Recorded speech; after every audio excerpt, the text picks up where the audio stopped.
SBC Media Partners presents Selinsgrove Seals Football with Pat O'Brien and Steve Briggs. Selinsgrove Seals Football on SBC Sports Live.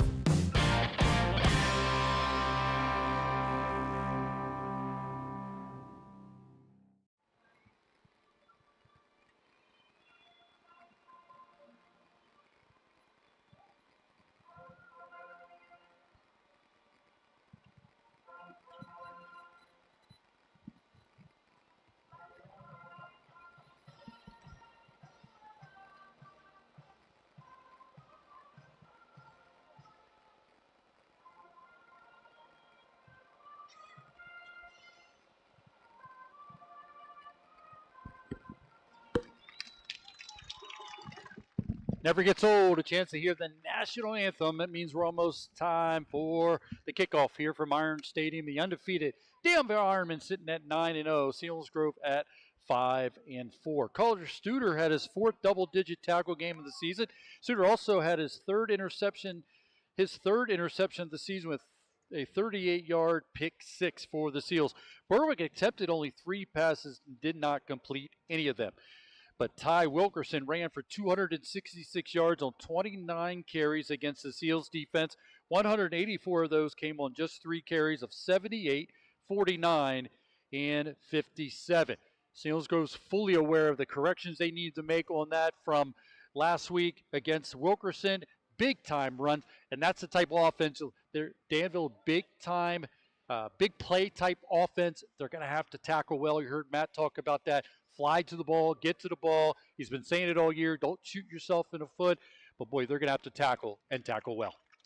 Yeah, I mean, you got to play almost a perfect game when you, especially when you have so many athletes on the field, receivers, running backs, and quarterbacks.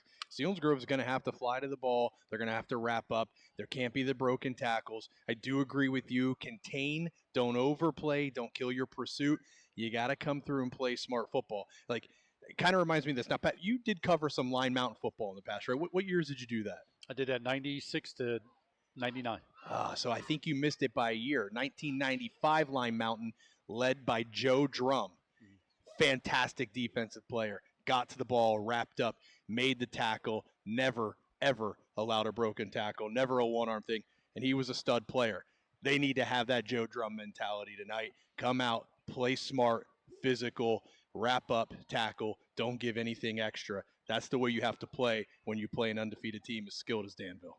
One game we'll be keeping an eye on all night long. What a big one it is in District 4. It's the 9-0 Shamokin Indians taking on the 7-2 Mount Carmel Red Tornadoes. Shamokin trying to end a 27-game losing streak to Mount Carmel, last winning in 1995. 15-0. The Blaze Alexander Ford, built for a tough game of the week. Blaze Alexander Ford, where it's worth the drive to Route 45, is the Shamokin Indians and the Mount Carmel Red Tornadoes. You and I both said if it wasn't here, we would be there. Yes, that game is going to be absolutely crazy. And if you've never been to Mount Carmel for a Shamokin Mount Carmel game, it's an atmosphere. It's collegiate. They're in the parking lot of the grocery store. They're tailgating ahead of time. I think they're drinking iced tea. It is a whole day event. The fire trucks are going to be coming up through on the road as the players come out in the field. It is going to be crazy there tonight. Plus, I love Cole Region concession stands. Man, I would love to be there tonight, but no way I would pass up this opportunity to be with you on the air and watching this big game as well. Well, and you said a couple weeks ago, Selinsgrove, after a big loss to Hollidaysburg, thinking, can they bounce back? Can they, keep it a season, with so much going on and show some character, and they have. So it makes this game much different feel after a good win against Berwick last week, the way they played against Shamokin, all that brings into what could happen here tonight at Ironmen Stadium. This has been Seals Game Day, driven by Sunbury Motors with Ford Hyundai in the North 4th Street Auto Plaza in Sunbury, and Sunbury Motors Kia's routes 11 and 15 on the Strip in Hummel's Ward. Beautiful night here at Ironmen Stadium. Great backdrop before the sun went down. See the mountains there. So we are just enjoying what we have up atop of the press box here. A beautiful night to be outside to take it all in. So it's the 4-5 Selinsgrove Seals trying to improve to 6-4 against the Danville Ironmen. So Gavin Bastian, can you hit my bag? Our back deep. Oh. Our back deep getting ready for the Hoffman kickoff. And we are underway, and welcome SBC Sports Live YouTube followers. Return man gets to the 20. 25, still going. Make a man miss at the 30 and gets tripped up just short of the 35-yard line for the Selinsgrove Seals. Brett Rice back into the lineup a week ago, and he gets action here early for the Selinsgrove Seals. Yeah, nice run there, Pat. Got some great blocking up front. Brett showing his speed that we all know he has, and good hard run. Almost broke a tackle there. But great field position start here for Selinsgrove. First down and 10. Selinsgrove wants to cross lines and move chains. Control that ball as they're splitting. Two wide receivers split to the left. I formation. Nope. Put quarterback Ethan Miller takes the Wildcat to cross the 35-yard line to the 36-yard line, bringing a little wrinkle out we haven't seen all year long from the Selinsgrove Seals. They're going to pick up about 4 Seals to set up a second down and medium. So we've seen Gavin Bastian run the Wildcat. Also, obviously, Rocco Amato all year long. It's the first time we've seen Ethan Miller line up in the Wildcat as he did on the first down play. He's going to do it again here. Lining up in the Wildcat is your senior tailback, Ethan Miller. Takes the snap, going straight up the middle. Going to be fortunate to get back to the original line of scrimmage, and maybe host of Danville Ironmen in on the stop to make this now a quick third down and long for the Selinsgrove Seals. Very interesting start there with Ethan Miller at the quarterback position. It'll be something as the game goes on if they, maybe go to that a few times if we actually could see him throw the ball. That would be pretty cool to see. So third down for the Seals. Big third down early in this ball game to try to keep this Danville Ironman offense off the field. Now it's Gavin Bastian, line of quarter. We got movement on the right side. Like Portwood, the freshman, did jump. Now the officials will talk about it just for a half second. Now, I believe this is correct. The Danville guy came up and clapped. They're not allowed to make any noise, right? They can't say anything. They can't clap their hands, correct? That's my understanding. So when the Danville guy stepped at the Selinsgrove offensive line, he clapped his hands together, I believe. But it is going to be a penalty against the Seals to walk them back to make this a third down and a long 11 for the Seals. First possession for either team, just underway, 10:29 to go in the opening quarter.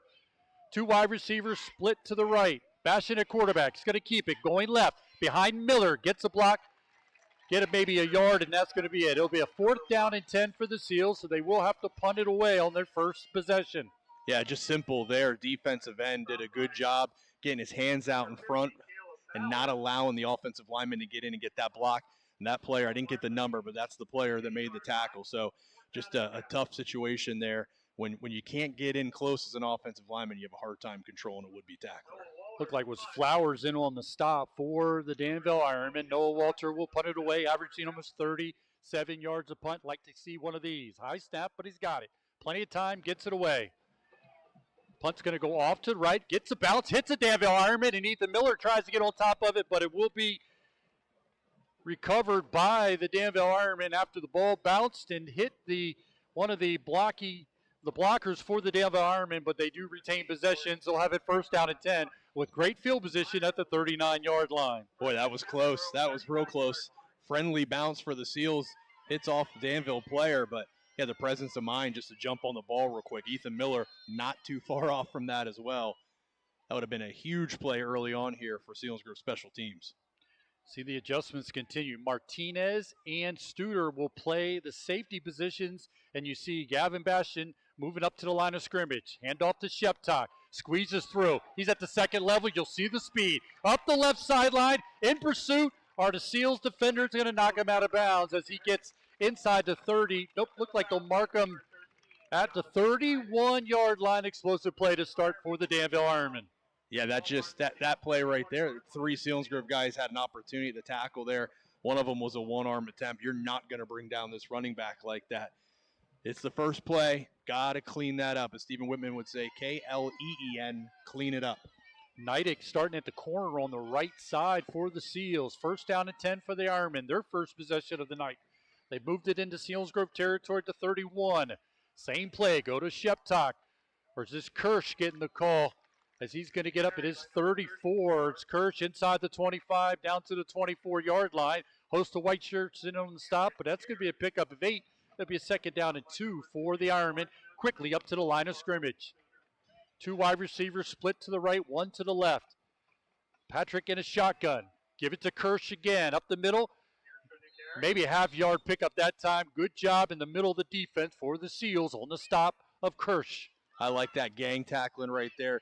You had Bastion involved on that, Ethan Miller, and I think that was maybe Bullington. Was the other ones. 3 guys just getting the ball, wrapping it up. That's the kind of tackle you need, and you force them into a 3rd and 2. 3rd down and 2 as Patrick looks to the sidelines of the trips to the right. 1 receiver to the left. It's going to put Sheptok on his right. Long count for Madden Patrick, the senior quarterback for the Ironmen. Takes the snap, rolling to his right. Gets outside containment, gets rid of it, got the catch inside of the 20 down to the 16-yard line. Is caught by Landon Kehoe, makes the catch, the 6'1", 218-pound junior from senior quarterback Madden Patrick for the 1st down for the Ironmen. Yeah, and Patrick there saw Selinsgrove maybe showing blitz here on the near side. That's why he made that audible, got his running back here to block out, goes roll out play. Well done, well audible called there by a high school player. So 1st down and 10 at the 16 of the Seals for the Ironmen. Looking over the middle. Patrick gets rid of it, almost intercepted, making the break with Studer, but there is a flag on the play. Yeah, I think you're going to get pass interference there. I think we held the receiver as he's trying to do a post route. Really didn't need to. They're going to call a false start. So not a interference call that you might have thought it would be, but it's a false start against the Danville Ironmen. That'll be walked off.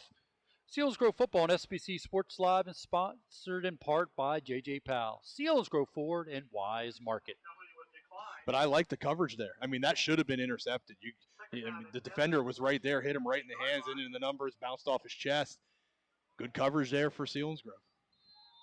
Cole Duffy will split far to the left. He was questionable coming tonight. The senior receiver, 39 catches on the season, splits far to the left for Patrick. Taking a snap is Patrick. Looking over the middle. Now looking to the left. Corner of the end zone. Wide open. Back pylon. Touchdown as the reception's made by Carter Ralph. The junior makes the score for the Danville Ironmen. And there's just clearly a miscommunication there on who had who, because all that was they did trips to the left, the 2 inside receivers. They just crossed each other. It wasn't even like any screen was needed. Nobody went with the furthest inside receiver, and they just found him wide open in the end zone. It doesn't get any easier than that. Quickly on the board are the Danville Ironmen as Hoffman will come out and attempt the extra point off the Madden Patrick hold to try to push the lead to 7-0 with 7:56. Plenty of distance for Hoffman, puts it through, and it's good. It only missed 1 all year long. So he puts it through for the Ironmen, and they quickly get on the board, lead 7-0 with 7:56 to go here in the 1st quarter. Well, I mean, we know you're going to have to score tonight. We know Danville, averaging like 40 points a game this year. They're going to get some points, so no big deal. Get the feel there a little bit. Selinsgrove did a couple good things there, had a couple nice tackles, almost had an interception, but ultimately you just can't allow this to get in your head. It's one play, one drive. Back now at it. Offense, get out there, see what you can do. So the Ironmen score on a 5-play drive, covering 61 yards. Took 1 minute and 40 seconds for the Ironmen. They overcame the penalty. And a 16-yard touchdown reception by Ralph from senior Madden Patrick to take the 7-0 lead. That's the Selinsgrove Ford drive summary. Looking for big plays throughout the game. We looking for candidates for the Schmokadam Health Center backbreaker play of the game, and quickly getting on the board of the Ironmen. So already throw that out as a candidate for the Schmokadam Health Center backbreaker play of the game. But can the Selinsgrove Seals come back and answer the opponent touchdown? We've seen it over the years. This is going to be one of the more important times to see this offense put together a drive and get points on the board. Hoffman's kickoff will go deep to Brett Rice at the 5.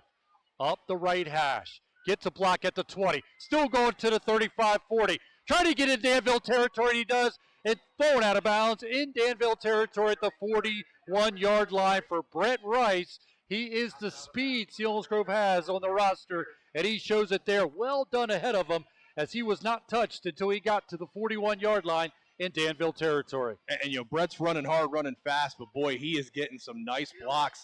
Special teams play really good here for the Seals. 2 kickoffs in a row with nice returns, especially this one. That changed the field position. Rocco Amato will check in at quarterback. I formation behind him. Gavin Bastion split to the left. He's got a wide receiver to the right. Devin Mitchell the deep in the I. Going in motion is Gavin Bastion from left to right. Straight up the middle goes Ethan Miller, and he's upended. Back to the original line of scrimmage, but he's hit by Kehoe, and he goes down quickly. Loss on the play, or to the original line of scrimmage for the Seals. And Pat, I want you to pay attention to people that are watching on YouTube.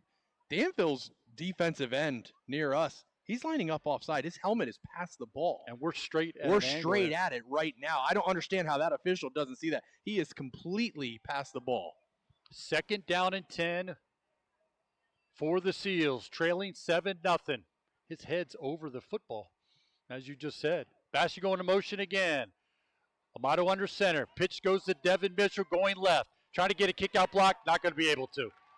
Kehoe again in on the stop. A host of purple shirts on the stop along with Sheptock. Speaking of starters, Amato at quarterback, Mitchell and Miller in the backfield. The receiving core, Teets and Bastion at tight end is Bettle. Up front, Crossan, Hoffman, Menier, Portwood, and Getz for the Selinsgrove Seals. On the defensive side for the Danville Ironmen, the corners, King and Patrick. The safety is Sheptock. The linebackers, Weaver, Raup, Kirsch, and Kehoe. And up front is Miller, Flowers, Hummer, and Deal. 3rd down and long. Amato drops back. Plenty of time. Looking over the middle for Bastion, trying to make the sliding catch. No official call yet. They're going to say he made the catch on the sliding tackle to the 25-yard line. What a big play early in the ball game for the Seals. And that was picture perfect. Amato had some outside pressure. The line created a pocket. Amato steps into the pocket and delivers a throw to a spot where only Gavin Bastion can catch it. Very good defensive coverage there by the secondary of Danville, but a better throw and catch by Selinsgrove.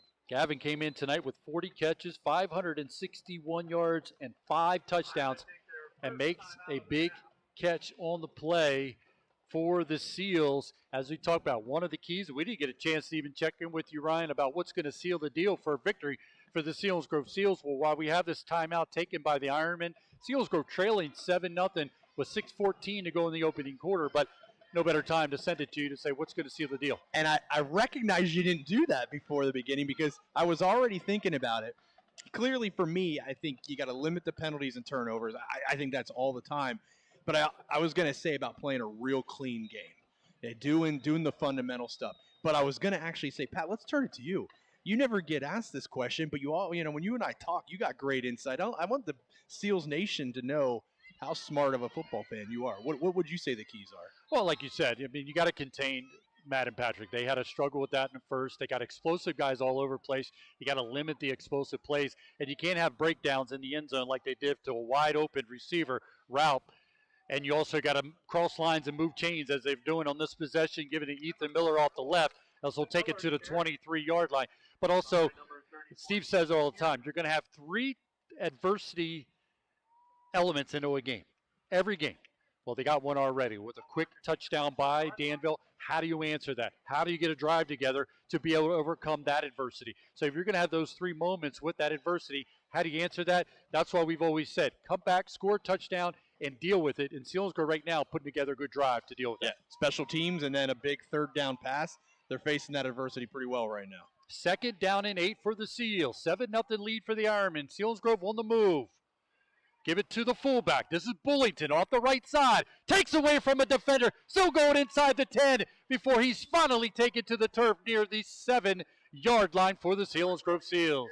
This is the first time I got to see him play because when I did the Williamsport game, he was injured. He was out that game. So this is the first time I could see him play this year. That was a tough run. I mean, you're going to add him in with Mitchell and Ethan Miller. It's a lot to tackle all night for Danville. He's going to get the call there again to get inside the 5-yard line on that 1st down and goal to go for the Seals. They'll have it down close to the 3-yard line, maybe at the 4-yard line for the Seals. But yes, Bullington adds that big element. He's a big kid. He's a wrestler. He's got that nice center of gravity, and he's able to use it on the defensive side, and he's doing it here on the offensive side. He had the touchdown against Hollidaysburg early in that one that put the Seals up 7-0. So he is capable of shaking off defenders as he did on the previous play, and he's going to try to do it here once again. Wide receivers to each side. Selinsgrove trying to tie this one up. They trail 7-0. Amato under center. Give it to Miller. Followed behind Bullington. Off to the right. Good push by Connor Crossan as he's still going. And finally, good whistle's going to blow as he gets it to the 2-yard line. 3rd down, goal to go for the Seals. Trailing 7-0 with 4:25 to go in the opening quarter. Well, is this maybe where you go back to the Wildcat, put Bastion at quarterback, get 2 of those big backs to get out around the edge, create an edge, and let Bastion use athleticism? It worked for them against Williamsport. Maybe the same here. Well, they're going to split Bastion to the left. They do bring in Mitchell. He'll be in the I behind Bullington. 3rd down, goal to go. Turn, give it to Mitchell going left. Trying to get to the edge. He's not going to get there. Just too much speed. Kehoe gets to him and takes him down. Against this team, we're going to have to go straight up the middle to be able to come the physicality and maybe the smaller stature of the Danville Ironmen up front. But you're not going to get to the edge. Just too much quickness out of this Danville Ironman team. There's a loss on the play that puts it at the 5-yard line. So it's going to be a 4th down, goal to go from the 5 for the Seals. Play clock running already at 15 seconds as Amato makes his way to the huddle. And Kehoe's 2nd tackle for a loss already tonight. That was a big one, pushing the Seals back about 2.5 yards. And now they're at 4th and goal, 4th and 4. He had 11 coming into tonight, did Kehoe. Bastion, quick look. Look at to get it out there for Bastion. Makes the catches. The senior down to the 1-yard line, going to come up short. Good move by Bastion. He curled in, made the first defender miss, and he tried to reach out there and get that ball across the goal line, but he's going to be about a foot short. At the same time, good drive. He built some confidence. Of course, you'd like to get in and score, but now Danville, they're going to run this play in their own end zone. Selinsgrove has some kind of blitz package right now that they can stunt and get in there. That would be awesome to get a safety and get the ball right back. Look at defensively for the Seals up front, Manier, Bullington, and Mitchell. We were told the linebackers would be Bendowery, Bettle, Hoffman, and Miller's. Already seen some changes there with the defensive back being Bastion, Studer, Martinez, and Teets. 1st down and 10 for the Ironmen, leading 7-0. They have it at their own 1-yard line. Going left. This is going to be a 99-yard touchdown run for the Danville Ironmen. That's Kehoe got the call, or is that Sheptock? It is Sheptock or Kehoe, 5 or 2, who takes it 99 yards for a touchdown for the Danville Ironmen. Well, if that's not a Shamokin Dam Health Center backbreaker play of the game nominee, I don't know what is. That's tough. You just took the ball the whole way down the field, got it down to the 1-yard line, got stopped, and on the first play and handoff, they just go untouched. I mean, massive hole there in the line created by Danville Ironman offensive line, and just nothing but speed. I mean, you called it. He was at the 20-yard line, and you already said he's going to be a 99-yard touchdown. Everyone in the stadium knew it. Impressive play there by Danville. Very, very tough to bounce back from something like that from Selinsgrove. Even the PA guy was trying to tell if it was 5 or whether it was 2. It looked interchangeable, but it definitely was 5 as Kehoe takes it 99 yards for a touchdown as Danville Ironman increased the lead to 13-0, looking for the PAT as Hoffman booms it through, and it's good. So just like that, Selinsgrove down 14-0 with 3:06 to go in the opening quarter, following the 99-yard touchdown run with 3:06 to go in the opening quarter. One play, 99 yards. The extra point good. That's the Selinsgrove forward drive summary.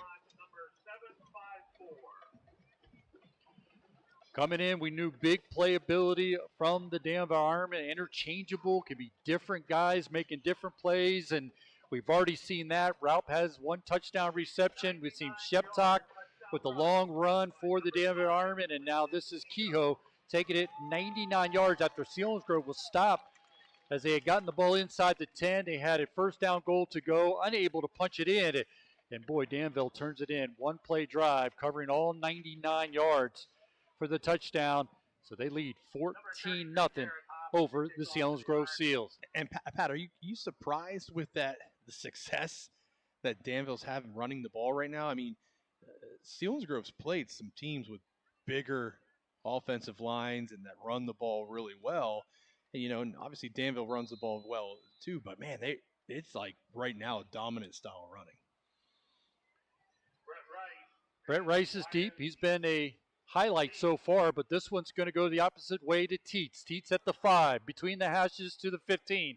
Makes a man miss at the 20. Still going, got some room. Got one man to beat. Splits the defenders at midfield and takes it again into into Danville Ironmen territory at the 46-yard line.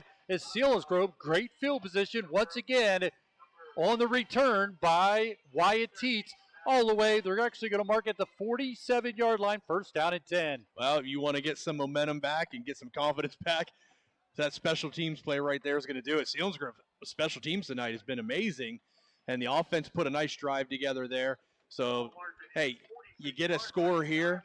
You're only down one score and possibly at the end of the first quarter. It's not a bad position, although, it hurts the 99-yard, but when it comes down to it, they can put a drive together here, get a touchdown. It's a one-possession game after one quarter. Well, and you mentioned they gained some confidence on their last drive, and see if they can put that together here. Going to go to Ethan Miller, straight up the middle. Drags defenders to the 42-yard line, so it's going to be a pickup of 4, second down and 6 for the Selinsgrove Seals. They trail 14-0 with 2:43 to go in the opening quarter, but as you said, see if they can muster a possession here together like they did the last time, but this time trying to come away with points. Selinsgrove definitely having more success running the ball off the right side of the line. That's where Bullington went. Now Miller, that's where they've got their chunks of yardage.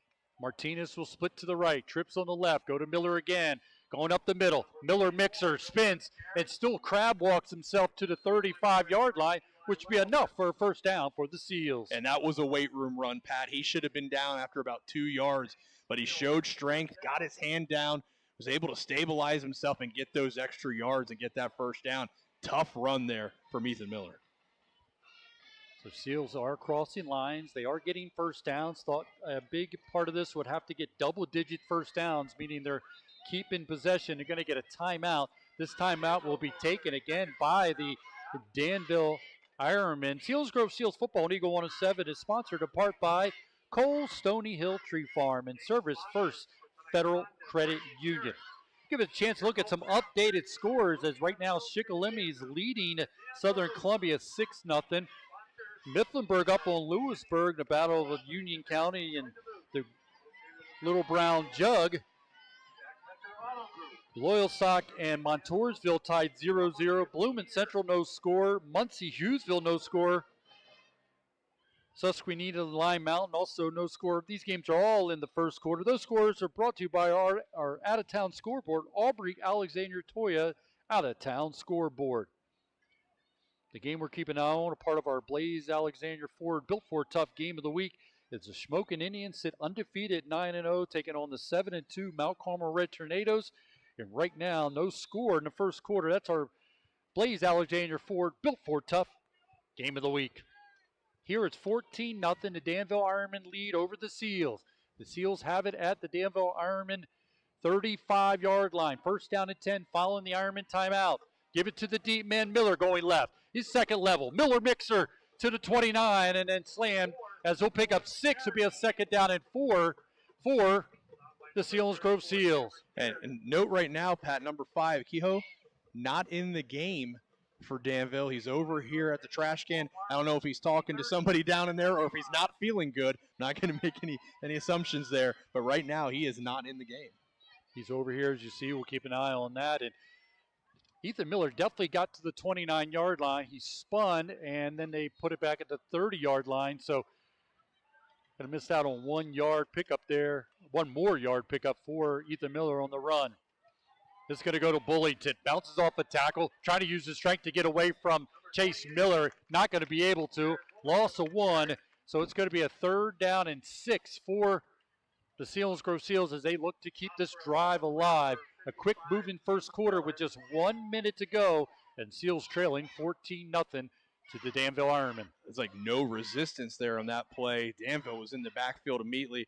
Bullington got hit as he was getting the ball. It should have been a 2-3 yard loss, but he was able to minimize it to about a yard. Third down and medium. Trips to the left, one wide receiver to the right. Amato rolling out to his left. Gets rid of it. It's going to be caught but blown up after Studer makes the catch at the 30-yard line. So make it a 4th down and 5 for the Seals. And they're going to keep the offense out there trying to pick up a crucial first down late in the first quarter. Now, why not? Why not go for it here? You're not going to punt it. It's a pretty far field goal. I got a lot of faith in Noah Walter, but 48-yard field goal at high school, that's quite a boot. But they're going to let the clock run out, and that'll end the first quarter, Pat. End of the first quarter here from Ironmen Stadium as the Ironmen have got on the board back-to-back to lead 14-0 over the Selinsgrove Seals. The Seals will be forced into a 4th and 5 as we move in to the second quarter. This is Selinsgrove football presented by Selinsgrove Ford on Eagle 107, eagle107.com, and on the SBC Sports Live YouTube channel. The Sunbury Motor Company. Austin Martin, Kia Elite Sales Consultant, Maranatha Christian School. Amber Wren, Certified Hyundai and Lincoln Sales Consultant, Selinsgrove Area High School. Ian Chukowski, Certified Ford Sales Professional, Mount Carmel and Shamokin area. Christopher Stengline, Ford Certified Sales Consultant, Selinsgrove Area High School. Tom Mertz, 4th generation owner, Sunbury Motor Company, Shikellamy High School. A tradition of trust since 1915. With gas rewards at Wise, your everyday purchases can add up to big savings at the pump. So next time you're fueling the kids after practice, filling up your fridge, or topping off your dinner table, you can shop and save in-store and at the pump, so your wallet isn't running on empty. Earn 1 Wise Reward point for every qualifying dollar you spend, and save up to $1 off per gallon with Wise Gas Rewards. Eat better, spend less, that's Wise.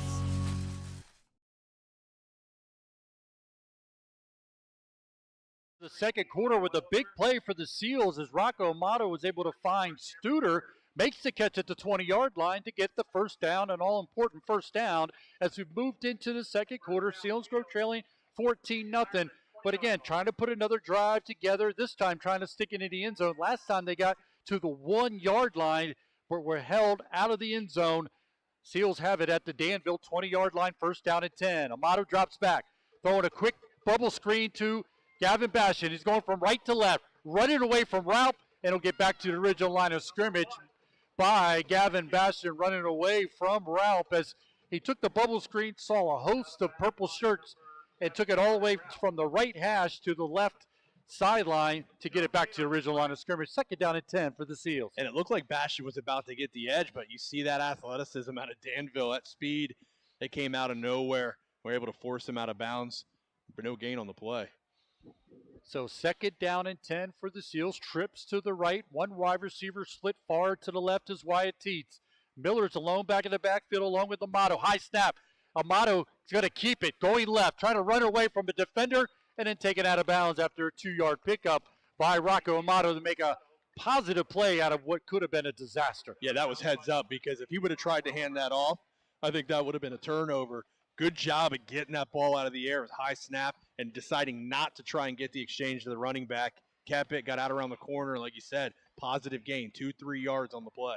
Amanda Friend checking in, and she's checking out the Hughesville and Muncie game. She's glad to hear Ryan back on the air and us back together.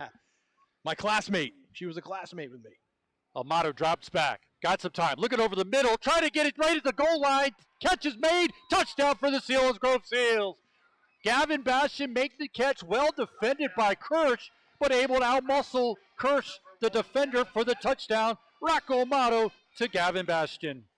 Yeah, 99-yard touchdown. Danville wide open touchdown pass. In your head, you're thinking, oh, no, those two were too easy. Well, guess what? It's a one-possession game right now. So Selinsgrove just got to keep that mindset. Keep working, keep going, face the adversity, push through it. They did just there. Great pass there by Amato. Center of the field, just like he did against Berwick. Found success in the middle of the field. Noah Walter steps up, kicks the extra point through. Plenty of distance, and Selinsgrove, just like that, cut the lead in half to 14-7. After the touchdown pass, Rocco Amato, 6th of the season, to Gavin Bastion, his 5th touchdown reception of the year for the Selinsgrove Seals. Now a 14-7 game with 10:39 to open up the second quarter. What an answer, and desperately needed by the Selinsgrove Seals. And this is where you hope in the end of the first quarter there, the adjustments are made defensively. Selinsgrove's got to do something here. It has been pretty easy for Danville so far offensively. Gotta shore things up. Cannot allow them to score on big plays like that. You don't want to get in a sprint race with this team and just trying to put up as many points on the board as possible. You're going to have to get a defensive stop here and there. And worth mentioning, a big part of this is special teams. And you said it. Their special teams showed up big for Selinsgrove. The last possession before this touchdown possession, they had it started in Danville territory. This time they started at the 46-yard line after the long return by Teets. Selinsgrove's been doing a great job on the special team side to give Selinsgrove short possessions, short fields. This time they take advantage of it. 14-7 lead for the Danville Ironmen as Noah Walter kicks with one deep to the 9. Sheptock from right hash to left hash, up the left sideline, a block in the back, and this will be coming back. Good stop by Fordyce, but it was a block in the back caught by the official, so Sheptock's return that would have taken him outside the 35-yard line will be walked off against the Danville Ironmen. Easy call for the officials there. I mean, the guy's going out around the edge. There's the guy to make the tackle. All of a sudden, he's blown up from behind. There's no question there on that play. Nice flag throw there. Bastion's touchdown was finished up a 9-play drive covering 46 yards, took 3 minutes and 36 seconds. It comes with 10:39 left here in the first half. A 17-yard touchdown reception. Bastion from sophomore quarterback Rocco Amato. The extra point good by Noah Walter. 14-7 lead for the Ironmen. That's the Selinsgrove Ford drive summary. Selinsgrove football on SBC Sports Live and sponsored in part by Northumberland National Bank. Blaze Alexander Family Dealership. So with that penalty, Pat, Danville's going to start about the 19-yard line. Better field position they had their last drive. We'll have a first down and 10, leading 14-7, 2 wide receivers to the right. Bettle showing blitz. Sheptock gets, nope, Patrick rolling to his right, gets outside of containment. Looking deep, out for Duffy. It's going to make it catch outside of the boundary, out of bounds, incomplete. As we knew Duffy coming in tonight, the senior was questionable, and there's no doubt about it. He has a hitch in his giddy-up. Yeah, but he showed some speed there. He actually got behind the quarterback. Yeah, he's running a little awkward. You can definitely see it, but I wonder what that's like when he's healthy. You're right. He's had a big year for the Danville Ironmen, and after having the conversation, and see Coach Major over here talking to Kehoe, whether he's going to get back in the game or not. Still talking to him to see if he's going to get himself back in the game, and doesn't look like he's going to at this point. Madden Patrick drops back, looking over the middle, push out of the pocket to the right. Now he goes back to the left, plenty of time, scrambling, gets rid of it, and it's in and out of Duffy's hands and falls incomplete as Bastion and Ethan Miller were on the hit, falls incomplete, and a third down and 10 for the Ironmen. Very good defensive coverage there. I felt like there was 30 receivers on the field for Danville, and they were all covered. Dangerous pass thrown there in traffic, and Duffy just got blown up by 2 Selinsgrove defenders. And a lot of credit to Coach Ryan Kaiser and his defensive staff. You can tell they schooled Selinsgrove this week. Don't overcommit yourself to Madden Patrick. Stay in your discipline, and they did on that play to force a third down and 10. Shotgun for Patrick. Fakes it, there's going to be a flag. He faked it like he was going to give it to Kehoe, but before he'd get the play off, there's going to be a flag on the play. False start against the Ironmen to walk it back. It'll be a third down and 15, but Ryan, don't let up against this squad here. It's an explosive Danville team. They do have it at 3rd and 15, inside their own 15, down close to the 14, 13-yard line. Come up with a big stop here for the Selinsgrove Seals. This could be a candidate for Smoky Dam Health Center backbreaker play of the game. Well, safety's just got to keep everything in front of them. Nothing deeper than you right now, because it's going to have to be a deep pass play here if they want to pick it up with the throw. Trips to the right. Hoffman showing blitz. Mitchell coming as well. Madden Patrick steps up and he's going to be chased by Bullington. Able to get rid of it. It's got a man deep and makes the catch for the Danville Ironmen out to the 45-yard line. That's Harvey making the catch as Madden Patrick was able to extend the play. And just like you talked about, Pat, earlier, he's a quarterback that has the ability to run it. He could have taken off there and tried to get it. It would have been close. But, man, he's always looking to throw first. He wants to get that pass, and he just found a man that was able to get open with the time bought with his legs. And puts it at the Danville 45-yard line. I see Harvey come to the sideline, a little limp himself as he comes over to talk to the training staff. First down and 10 for the Ironmen on a big play, big first down. Kehoe splits to the right, 2 wide receivers to the left. Kehoe's going to get the call. Dances in the backfield and hit as he gets to the 46-yard line.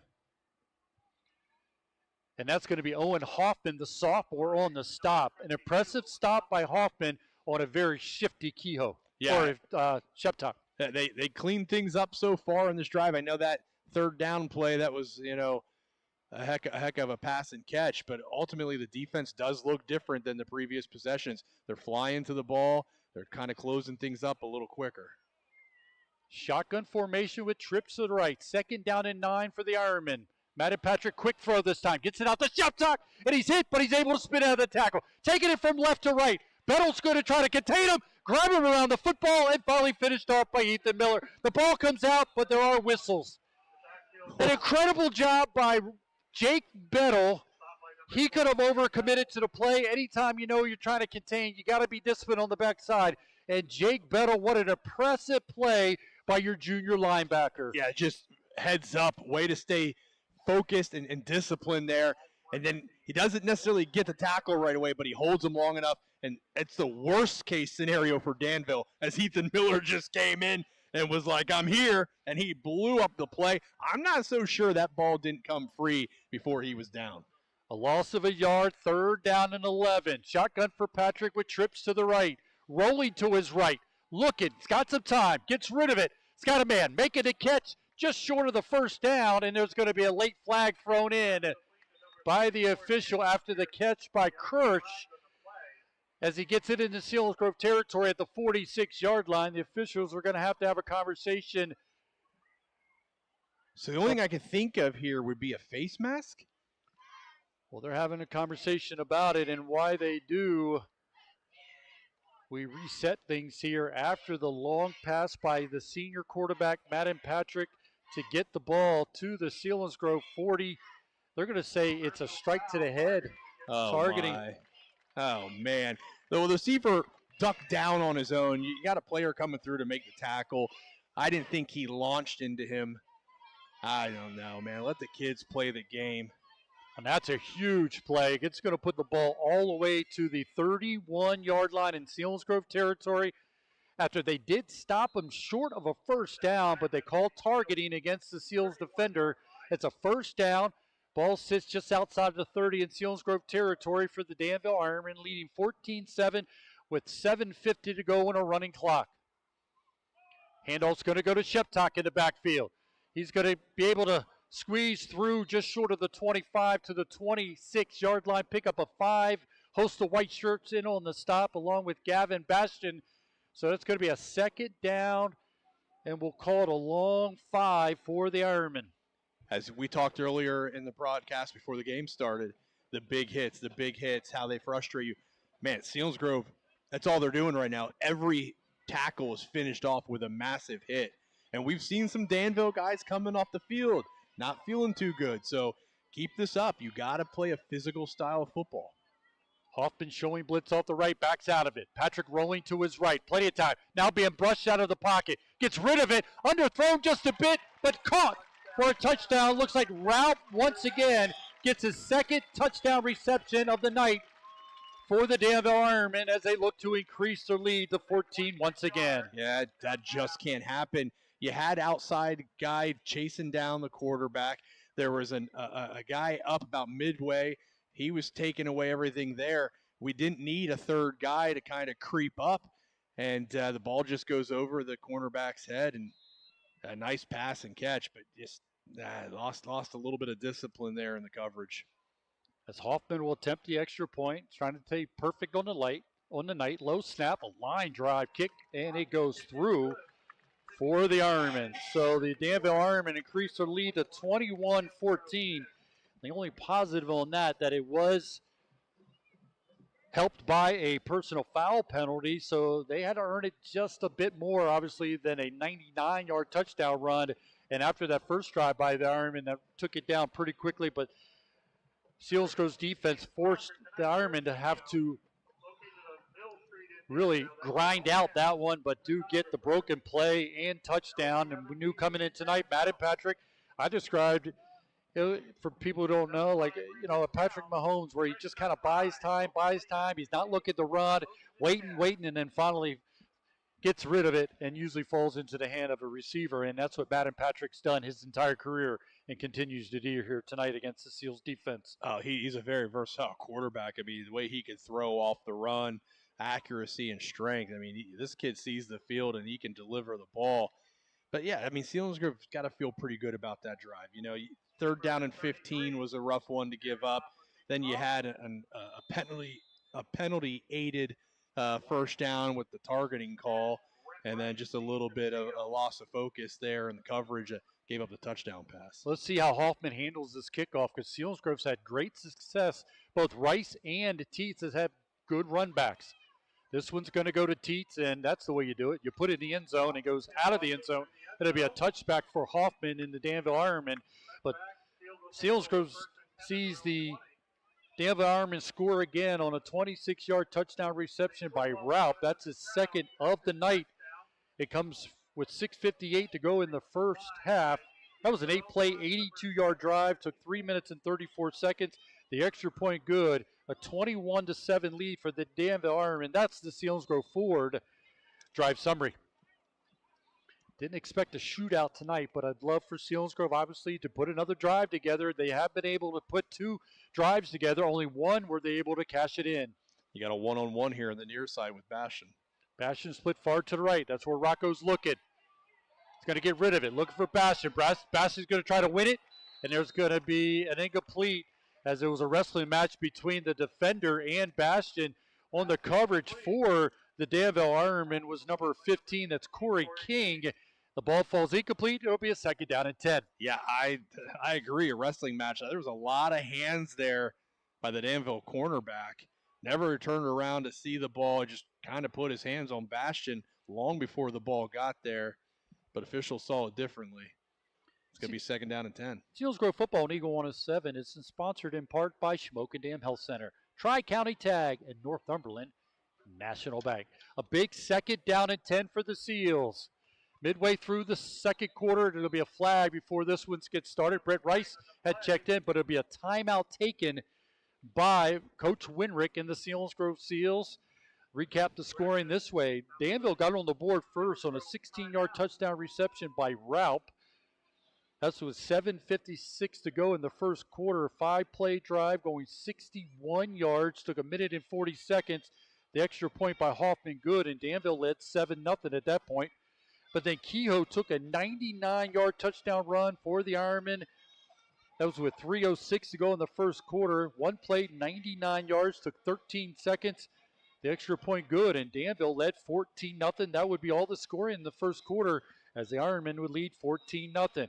But Selinsgrove come back as Bastion would get a touchdown reception from Rocco Amato. That was with 10:39 to go in the first half. 9-play, 46-yard drive. Took 3 minutes and 36 seconds. Extra point good. It was 14-7. But then Raup gets his second touchdown reception. The extra point good. And Danville leads 21-7 over the Seals. Following the timeout, the Seals will send trips to the right. Rocco in the shotgun. Looking to the right. Steps outside the pocket. Going to step up. Get rid of it. Looking for Bastion. Making a catch at the... Nope, we're going to say incomplete. And he had a defender on top of him like a jacket, but they call nothing, and it falls incomplete. Another very questionable no call there. I mean, the defender literally went through his back to try and make that play. Usually you got to get out around and get an arm in there without grabbing on and hooking on. Well, not the case there. Danville just going through Bastion. I don't know. To me, that's a penalty. Well, it sets up a huge play here for the Seals. Third down and 10, trail 21-7, 6:42 to go in the opening half. Want to be smart here. Don't give it away on a turnover. As Steve says, finish every possession with a kick. Amato drops back. Looking over the middle. He's got some time. Now he's going to roll to the left. He's going to throw it, and the catch is made by Bastion, which would be a first down pickup. Boy, Amato was close to the line of scrimmage, so it was incomplete. They called incomplete on the far side, and he was close to the line of scrimmage when he got rid of it. But he did make a good throw going to his left as a right-hand quarterback, but not able to make the connection. Punting situation for the Seals. I think he might have been able to pick that up with his legs, too. Right, yeah. I thought he was going to tuck and run there. He had some green in front of him. Bastion was running in that direction, bringing a defender with, but, I mean, that's a one-on-one block that Bastion could definitely make. But Amato decided to try and make the throw. So Noah Walter will punt it away. Good punt. Fair catch taken at the 42-yard line by Raup, who's been the highlight reel here in the first half for the Danville Ironmen, but he does take a kind of a questionable fair catch. Looked like he would have had a lot of green grass in front of him, but fortunately for the Seals, he does take the fair catch. Hey, Ryan, we got Linda Harold listening. We appreciate or watching on the YouTube. She's always happy to hear Ryan Brandt back in the booth with me. So thank you, Linda, for checking in on SVC Sports Live YouTube channel. Our video coverage of the Selinsgrove Seals, along with the audio on the radio and on streamlining on Eagle107.com. It's always nice to hear there's a couple people out there that don't hate me. Yeah, we got two. Mike Bingaman and Linda Harold. Amanda Friend, we have 3. Oh, that's right. Well, Friend. This goes to Sheptock going left.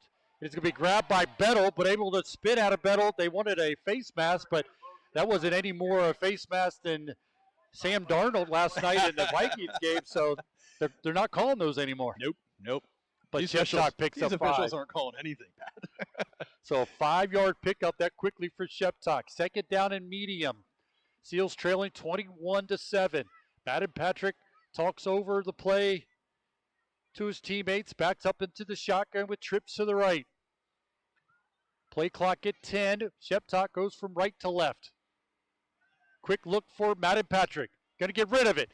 Catch is made by Duffy, and he steps out of bounds. He'll be tackled by Mitchell. Man, Danville gets moaning or groaning by every play. Good gosh. I think Mitchell grabbed him by the shirt and just pulled him out of bounds like you're supposed to do, and I heard some moaning and groaning. Well, I think there could have been a holding call there. 55 for Selinsgrove. I mean, or Menier. Yeah, he got through, kind of got pulled from behind. But no call there, so it's a first down pickup for the Ironmen. A crucial defensive stop needed here for the Seals. Travis Reed over the center, along the defensive line for the Seals. Sheptock gets the call, squeezes through the tackles, hit from behind by Bullington, inside the 40. He'll take it to the 39-yard line. Second down, 6 for the Ironmen. Looking for one of those big hits by Ethan Miller. Love to get it at this point, and he's got a target on his back. You see Kirsch is running through everyone, and that's his main objective, is to get a hat on number 44 for the Seals. You know how you stop that? For one play, Ethan Miller doesn't worry about the ball, and he blows up the lead blocker. Well, trips to the right. This time, Duffy to the left. Got some movement. Left guard for the Ironman will step out of his stance. It'll be a walk-off against the Ironman. So instead of being a second down and 6, even though they've already changed it to make it a second down and 11. Boy, the clock guy working fast. I like that. Woo! So second down and 11 for the Ironman following the penalty. Bastion up on the line of scrimmage for the Seals. The safety is Studer. Wyatt Teets the corner on the right. Martinez on the left. Patrick gets the snap. Looking over the middle. Getting some pressure. Outside of the pocket is Matty. Throws. It's got a man. Making a catch straight to the turf. It's a receiver route to the 36-yard line. Short of a first down. Becomes a ginormous third down play here for the Seals defense as we move to 4:40 to go in the second quarter, with Selinsgrove trailing 21-7 to the Ironmen. Pat, you're not wrong. This quarterback, when it looks like he's going to tuck and run, and that defender comes up to try and stop his run, he hits the receiver right behind him. I mean, he's doing it over and over again. Route will split forward to left with 2 touchdown catches on the night for the Ironmen. Handoff's going to go to Kehoe, hit by Bullington and a host of white shirts as he's going to get maybe a yard, and that's going to be it. And what a fourth down play we have here. setting up a 4th down and a long 2 for the Ironmen as Selinsgrove looking to get the big stop against the Danville Ironmen. That was big time play. Bullington got through, and again, a gang of Seals in on the tackle. Massive 3rd down play, and now they're facing an even bigger one here on 4th and 2. Meneer checks in the game for Travis Reed. He'll be over center across the defensive line for the Seals. Bullington as the right defensive end, Portwood on the left. Trying to get a stop here. It's a 2nd down and 2. Watch the play fake going deep. Route split to the left. Got another timeout. This one taken by the Danville Ironmen again. They've used all 3 of their timeouts with 3:34 to go in the first half, but it can't be emphasized enough. This is a big 4th down play for the defense for the Seals, trying to get the ball back. Got to keep the Ironmen out of the end zone. They already lead by 14, 21-14 over the Seals, but just cannot give up another score late in the first half. Now, this would be great.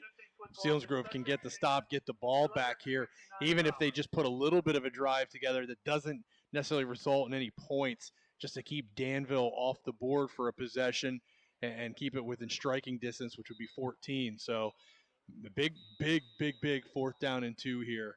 And I love it when the timeout goes, all the Seals are over. Each positional coach is emphatically coaching up these guys. They know how important this play is. They got to have their heads on right here for this 4th and 2. And not jump off sides if that's the Danville Ironmen's tact here. 2 wide receivers to the left, 1 to the right. Madden Patrick in the shotgun, taking a snap, rolling to his left. Gets rid of it. It's got a man making the catch. Is that Duffy being driven out of bounds at the 32-yard line? Just enough for a 1st down for the Danville Ironmen. Slow to get up. Don't have a number yet for you. Yep, it is Duffy. We knew he was injured coming in tonight, trying to gut it out on senior night. A lot of credit to the Danville Ironmen receiver, but you can tell he's having a hard time getting back to his feet on the sideline. Hey, Ryan, checking in here with Smoking, leading Mount Carmel last check in the 2nd quarter. That's our Blaze Alexander Ford, built for a tough game of the week. Blaze Alexander Ford, where it's worth the drive to Route 45. Smoking, leading Mount Carmel 7-0. Here it's Danville leading 21-7.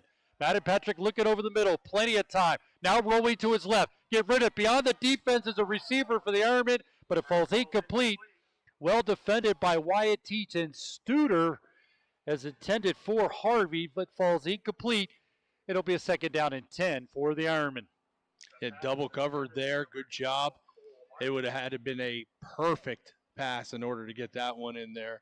But Selinsgrove's defense able to create some pressure, had good coverage, and it holds Danville now to 2nd and 10.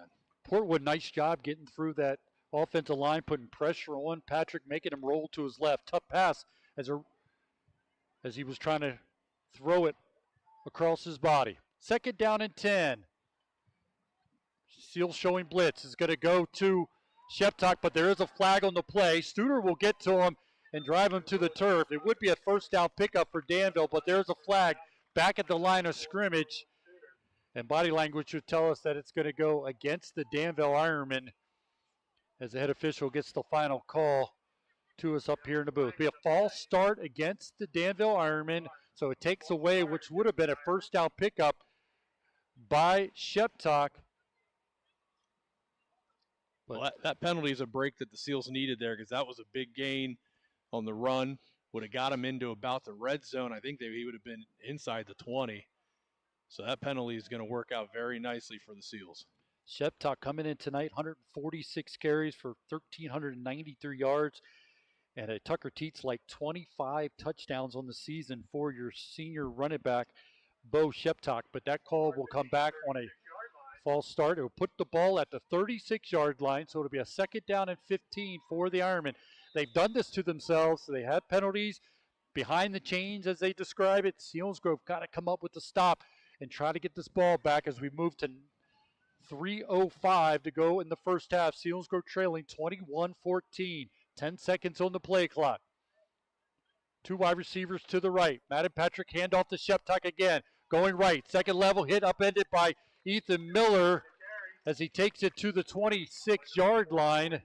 Be short of a 1st down, and a big 3rd down play for the the Danville Ironmen as they have it at the Seals 26-yard line. Well, they just ran the exact same play. They ran the play before, but had the penalty on.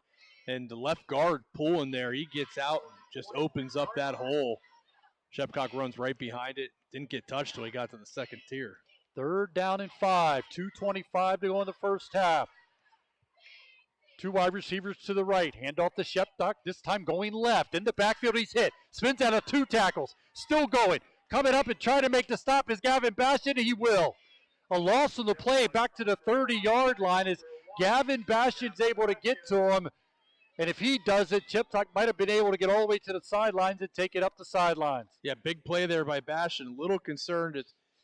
He seems to be a little bit hampered there. He's walking gingerly, but I think he's just going to walk it off and shake it off there and be all right. But, man, Shepcock showing his athleticism, reversing field after breaking tackle. But Gavin Bastion says, I got some athleticism too, and he makes this big tackle there, forcing a 4th and 5. And he looked like he was the last guy on the sidelines, the last contained guy, because the cornerback came up to make a block, and he got inside the blocker.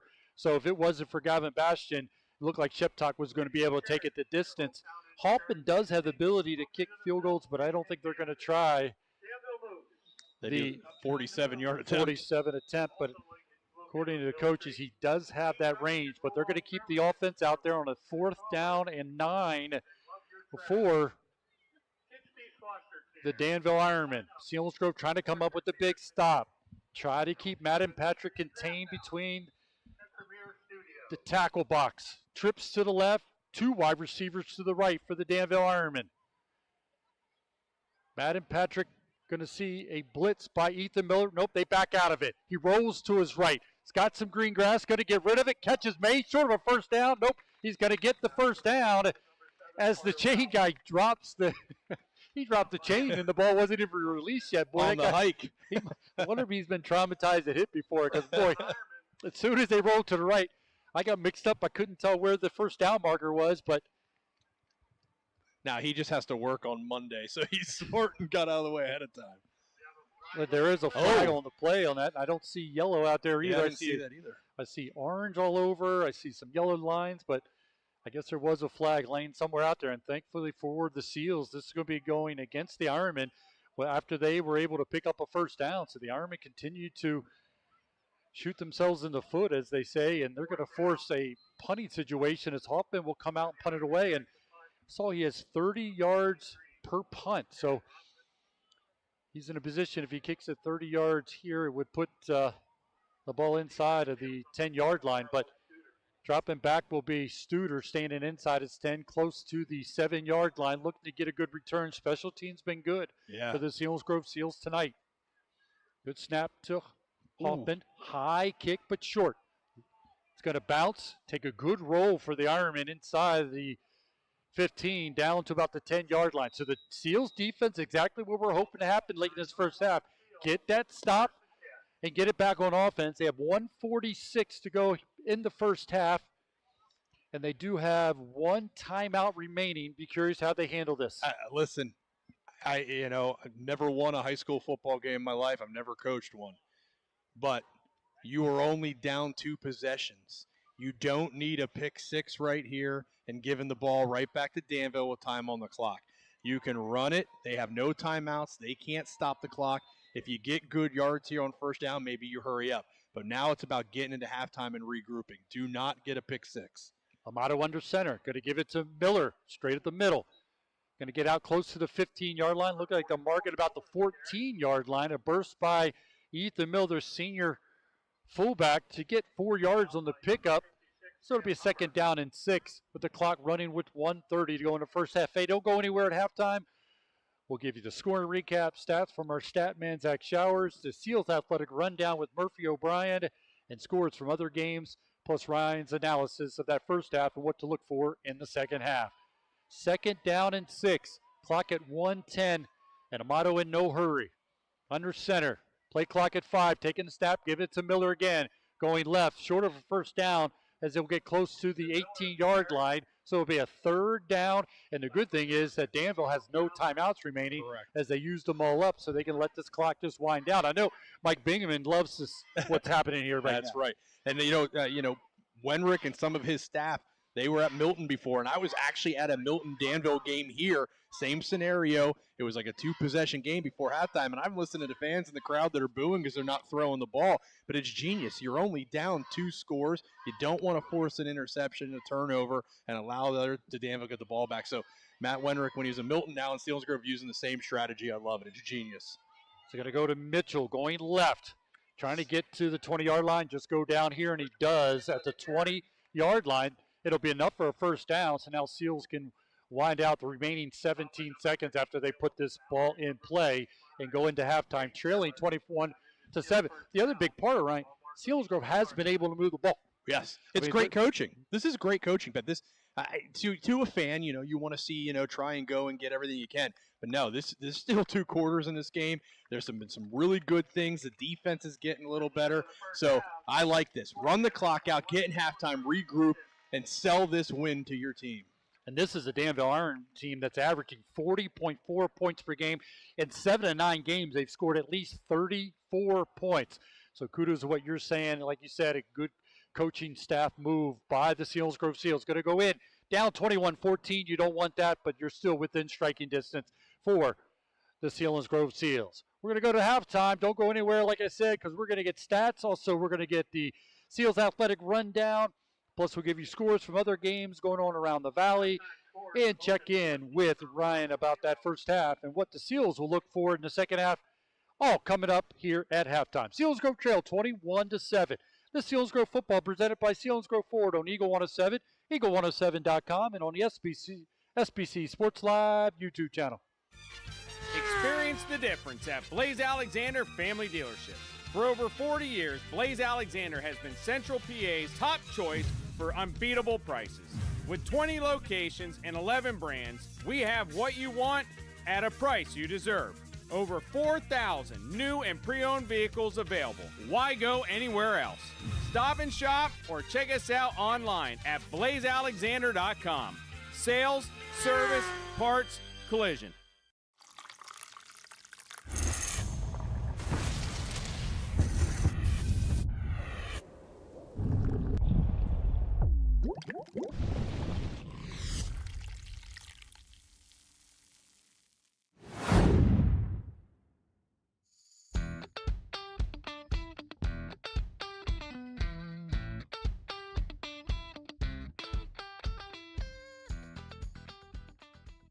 This world is filled with breathtaking moments where every road is an invitation to adventure and new stories. Built for those who crave exploration, freedom of the open road, and above all, safety. Subaru will take you through the rugged mountains and everywhere in between, empowering you to experience the wonders of nature like never before. Whether you're a trailblazer or a weekend explorer, come and visit W&L Subaru, where we will help you discover the joy of driving and embrace your love of the great outdoors. At J.J. Powell, we know keeping your home warm shouldn't be a hassle. With Easy Pay, you get capped pricing, budget-friendly payments, and automatic delivery, so you can relax and take it easy.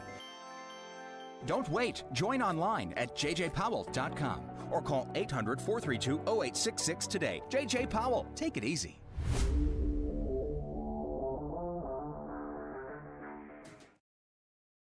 Buy the best pre-owned vehicle from the area's #1 certified pre-owned Ford dealer, Selinsgrove Ford. Selinsgrove Ford at the Bridge in Selinsgrove and at selinsgroveford.com.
the crowd here at Ironmen Stadium. Let's take a break, come back, and we'll continue with the halftime show. Selinsgrove trailing to the Danville Ironmen 21-14.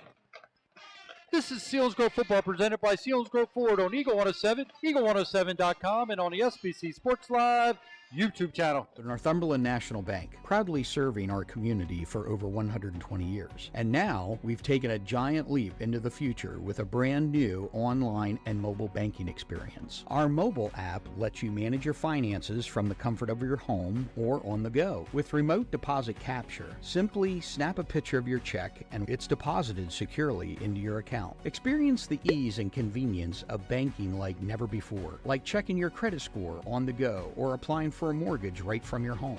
Visit our website at noribank.com. The Northumberland National Bank, member FDIC, equal housing lender.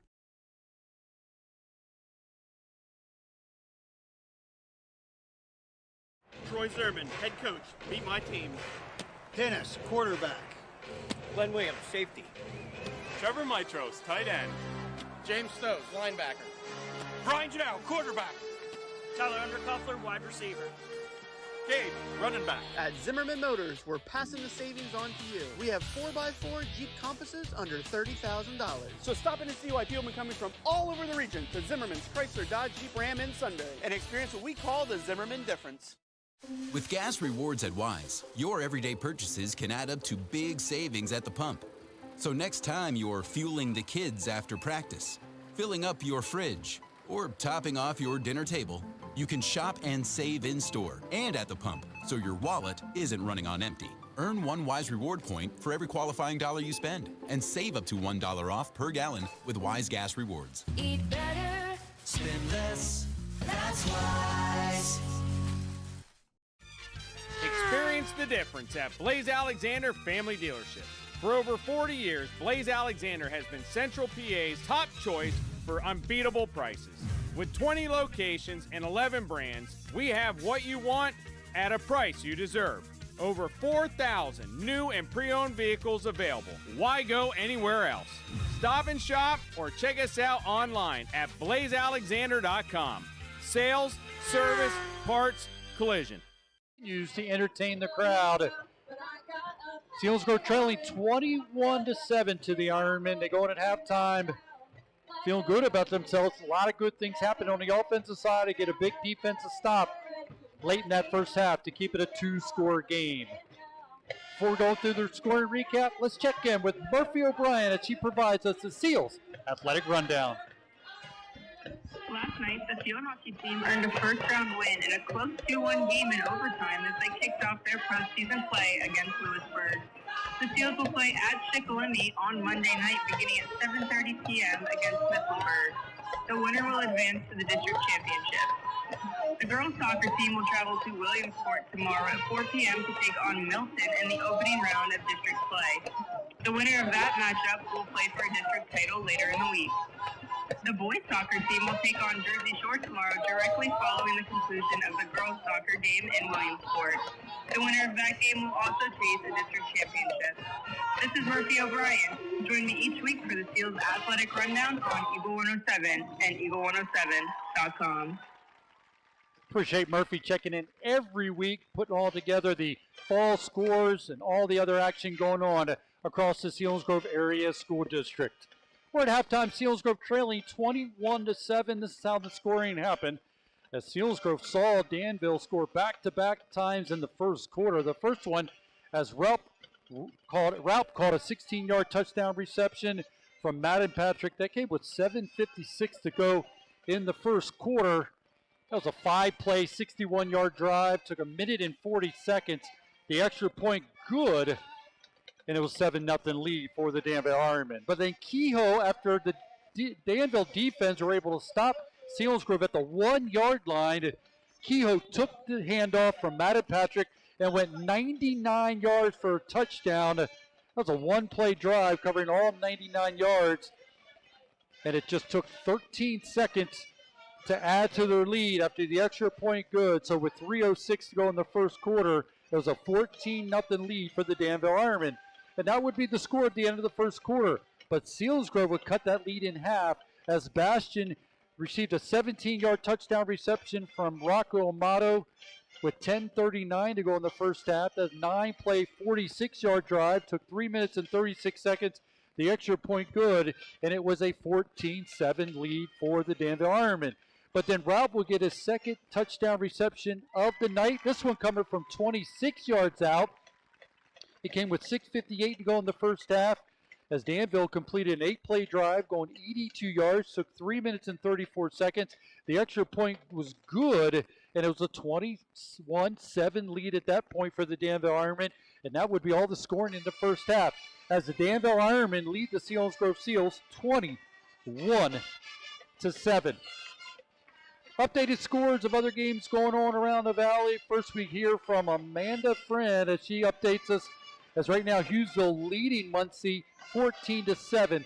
That is at halftime. Other updated scores, Lymount leading Susquehanna 30-0. Milton leading Warrior Run 12-7. Shamokin shutting out Mount Carmel at halftime leading 14-0. Jersey Shore all over the Wildcats of Central Mountain easy 41-0. Wilkes-Barre leading Williamsport by 1, 14-13. Bloomsburg up 10 on Central Columbia. Loyalsock up on Montoursville 14-0. Mifflinburg and Lewisburg all knotted up for the Little Brown Jug 21-21 late in the first half. And Southern Columbia all over Shikellamy leading 33-6. Here, Danville leading Selinsgrove 21-7. Just been handed the stats. We'll take a look at that. One thing we said, Selinsgrove needs to get in double-digit first downs to have any chance against the Danville Ironmen. Right now, they sit at 6 first downs. Danville at 9. In the rushing department, thankfully to a 99-yard touchdown run by Danville, they have 160 yards in that first half to Selinsgrove's 51. In the passing department, Danville 110, Selinsgrove 54. So Selinsgrove's total offense 105 yards. The Danville Ironmen 270 yards. Danville coming in tonight averaging 419. They're well on their way to getting their average as they put up 270 in that first half alone. Penalties, Danville 5 penalties, 35 yards. Selinsgrove just 2 penalties for 20 yards. No turnovers in that first half for either team.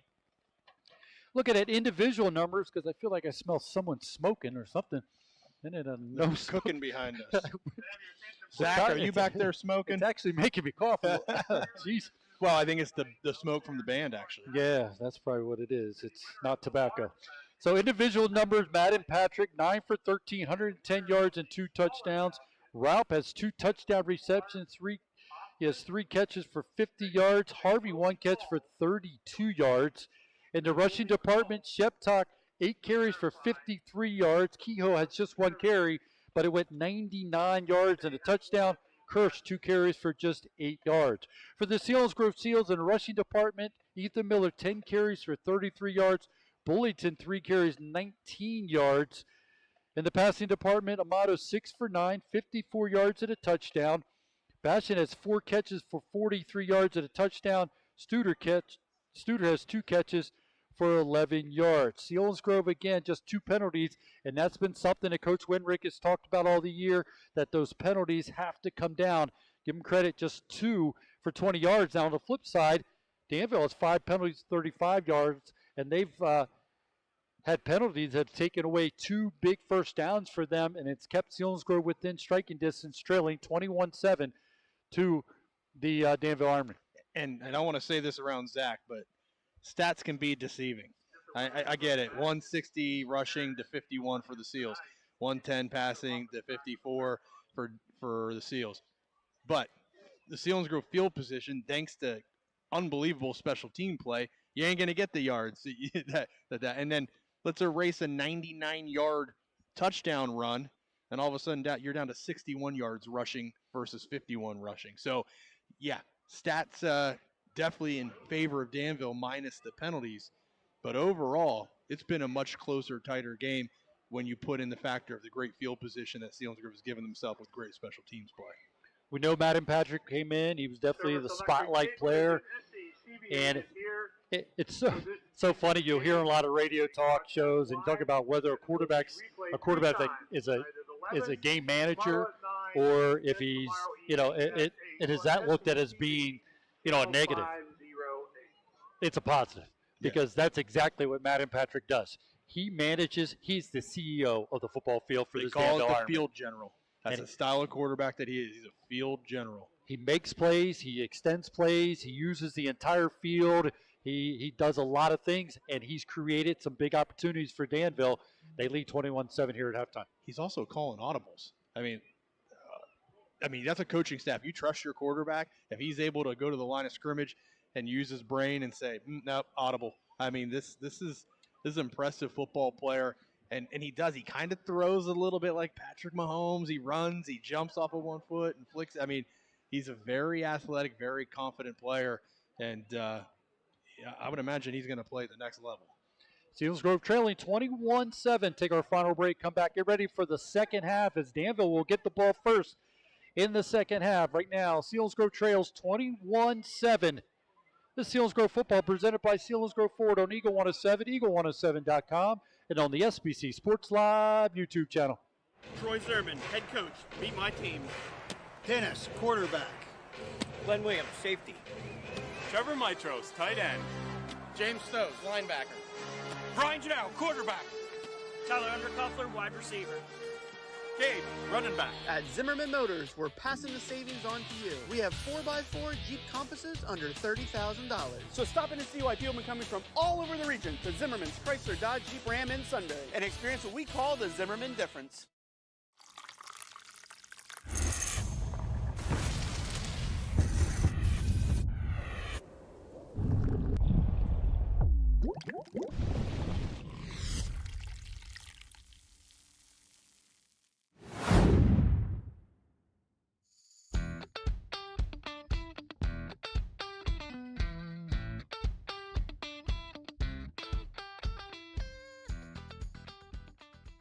The Sunbury Motor Company. Austin Martin, Kia Elite Sales Consultant, Maranatha Christian School. Amber Wren, certified Hyundai and Lincoln sales consultant, Selinsgrove Area High School. Ian Chikuski, certified Ford sales professional, Mount Carmel and Shamokin area. Christopher Stengline, Ford Certified Sales Consultant, Selinsgrove Area High School. Tom Mertz, fourth generation owner, Sunbury Motor Company, Shikellamy High School. A tradition of trust since 1915.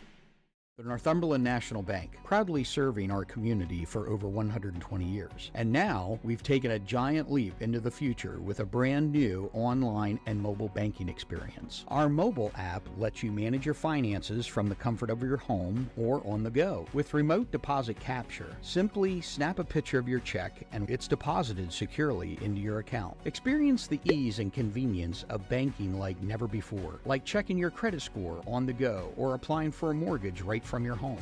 Visit our website at noribank.com. The Northumberland National Bank, member FDIC, equal housing lender. This world is filled with breathtaking moments where every road is an invitation to adventure and new stories.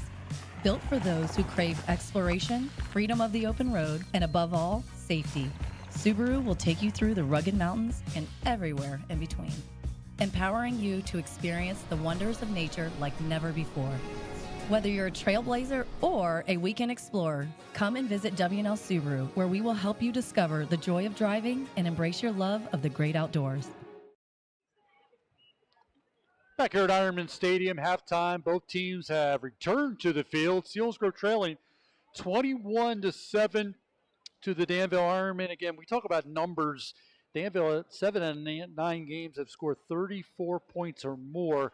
They're averaging 40.4 points per game, while Selinsgrove giving up 26.7 points per game, including giving up 55 against Jersey Shore, 40 against Twin Valley, and 57 they gave up against Hollidaysburg. And we laughed on the way up, and I said it during pregame when I asked Matt Winrick to try to explain an outcome to a game, and he laughed and said there is no explanation, and I said that's the best explanation I can get, and that's kind of what we're seeing here. We got a team scoring 40 points per game. We got a team giving up 26 points per game, and those three I just read throws that stat just way out of whack.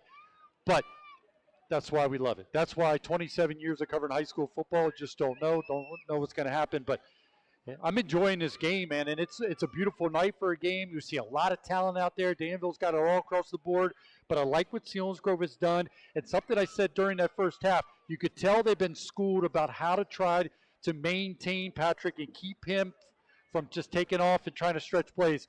But they have had a couple breakdowns, and you mentioned that during the timeout, some miscues in terms of what's happening in the backside of that defense for the Seals. But they seemed to kind of fix that a little bit there the longer the half went. Early on, it was pretty bad. Some miscues, some missed coverage, and things seemed to get a lot better there as the game went on.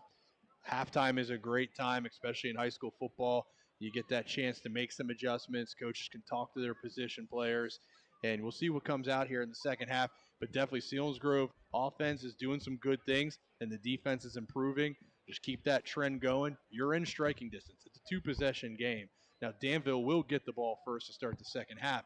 So we're going to get to see, can this defense come out, get a quick 3 and out, and then awesome field position, most likely, if that would be the case, for Seals to start with their first offensive position then. So defense just got to come out and do their job. Actually, special teams needs to come out, do their job first here and kick coverage, and then the defense come out. Selinsgrove Football on SBC Sports Live YouTube channel, sponsored in part by Sunbury Motor Company, Duncan, and W&L Subaru. So we'll see about the special teams coming out to start the second half. Noah Walter has 3 touchbacks all season long. 2 of those were last week when he was able to kick off from the Berwick 45-yard line. So not necessarily going to put it out of the end zone, but he does force a return man back to the 7-yard line. Turns it up between the hash. As he crosses the 20, and it's going to be stopped at the 22-yard line on the return. Looked like Sheptock on the return. So Seals come up with a good stop. Danville have field position outside their 20, about the 21-yard line as we start the second half. Seals go trailing 21-7. Again, Danville got on the board first. Back-to-back touchdowns in the first quarter to lead 14-0. Selinsgrove got the first touchdown of the second quarter. Bastion touchdown reception to make it 14-7. And then Danville came back as Ralph got his second touchdown of the night to make it 21-7 as Sheptock is going to be sent to the sideline. He had a towel. He tried to hand it to the official. The official said, I'm not taking it. Take it to the sideline. So they gave him time to run it off, and now we'll get ready for the first offensive play to start the second half. Bullington up front along with Portwood and Menier off across that defensive line. See Gavin Bastion playing the linebacker along with Devin Mitchell, Ethan Miller, and Owen Hoffman. Trips to the left. It's going to go to the lone back in the backfield. That's Kirsch. Hit once and able to squeeze through to pick up positive yards. He was hit well in the backfield. Mitchell will make the stop, but Kirsch able to make that a positive play. Gets about 3 on that to make it a 2nd and 7. Tough run there for Danville. Should have been a loss, but I do like the penetration Selinsgrove was able to get there, get in the backfield and disrupt things. It's a good sign. The D-backs, Wyatt Teets on the right, Martinez on the left, and Studer is the safety. Twins to each side this time for the Danville Ironmen. 2nd down and long. Madden Patrick takes the snap.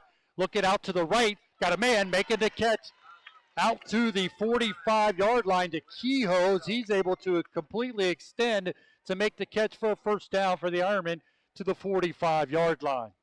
Good protection there for Danville. Gave Madden time. And it's just, you give him time, these athletes at receiver, they're going to eventually find an opening.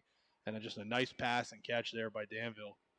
As Kehoe just runs a straight up the right hash, and Madden Patrick found him for a first down. First down and 10 for the Ironmen at the 45-yard line. This time it's going to be trips to the left. Just starting the second half, 21-7 lead for the Ironmen. This is going to go to Sheptock off the left. Bounces off a couple tackles. Now he's got room. Down the left sideline, outrun defenders, and he's going to tiptoe into the end zone for a touchdown. Man, he just bounces off would-be tacklers. Strength in those legs, and then just the speed up the left sideline. He's got nice lateral movement, too, because he ran into a group of defenders there, was just able to bounce it out quickly. Then he shows you the speed he has. He just pulls away from the defender and makes his way in for another big touchdown run. And you heard Winrick talk about, we got to get hats to the ball. We got to make stops, get our arms wrapped around, because these guys are able to do that. And, boy, That's burnt them a couple times here already in this ball game. And the latest is a 55-yard touchdown run by number 2, Sheptock for Danville, as Hoffman will come out and attempt the extra point. And not the way you want to start the second half for the Selinsgrove Seals. Looks like they're going to go for 2 as Madden Patrick gets the call from the sidelines. Sends Harvey to the right and Raup to the right. Sheptock to the right. Rolling to the right is Patrick. Gets rid of it. Back of the end zone. Falls incomplete and no good. 2-point conversion attempt by Danville is no good. But Danville increased their lead to 27-7 with 10:33 to go in the third as we just start the second. It's all of what we talked about, Ryan. You can't let happen. We needed a big defensive stop there. We did not get that. They're able to take it down. We didn't get tackles when we needed to, and Sheptock will exploit that as he did on that long run. I'm really confused with the 2-point attempt there. I don't know what they were trying to do there. I mean, I know you extend the lead by a point, but now you don't get it. You lose a little bit of momentum. And now if Selinsgrove were to get 3 touchdowns with 3 PATs, they take the lead. So a little surprised there by that decision to go for 2, especially with the kicker they have. I mean, the guy's almost automatic. And he's not like he's hurt because he thought they get ready to kick off. But it just heard that Sheptock with this touchdown, he now has 45 of his career, and he ties the all-time Danville record with that 55-yard touchdown run. The touchdown run that finished off just a 3-play drive, taking it 77 yards, took 1 minute and 18 seconds. The 2-point attempt by Danville, no good, as you said. But it increases Danville's lead to 27-7 with 10:33 to go in the third. Now Selinsgrove will go on offense. Return game for Seals has been good.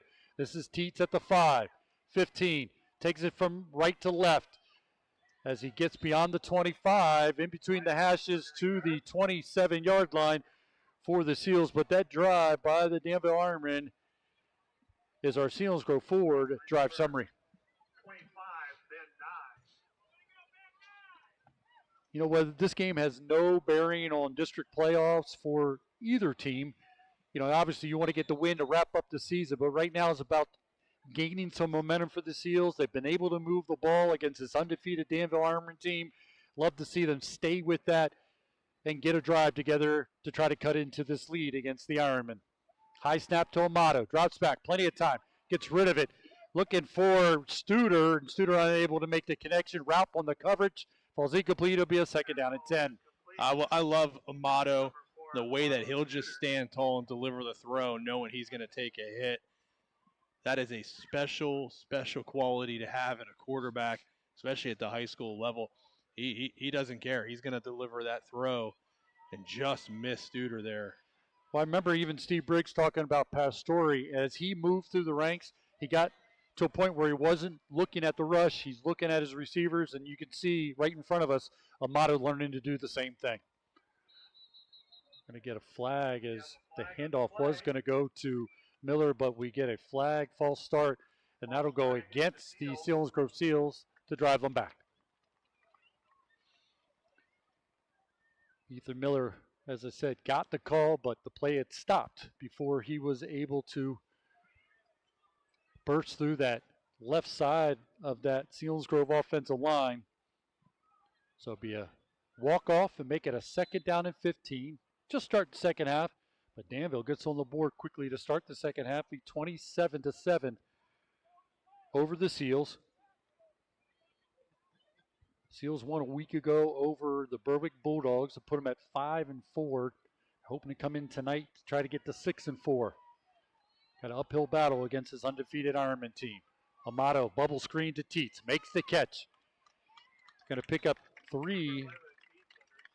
So it's going to be a third down and 12 for the Seals, trying to pick up a first down on their first offensive possession of the second half.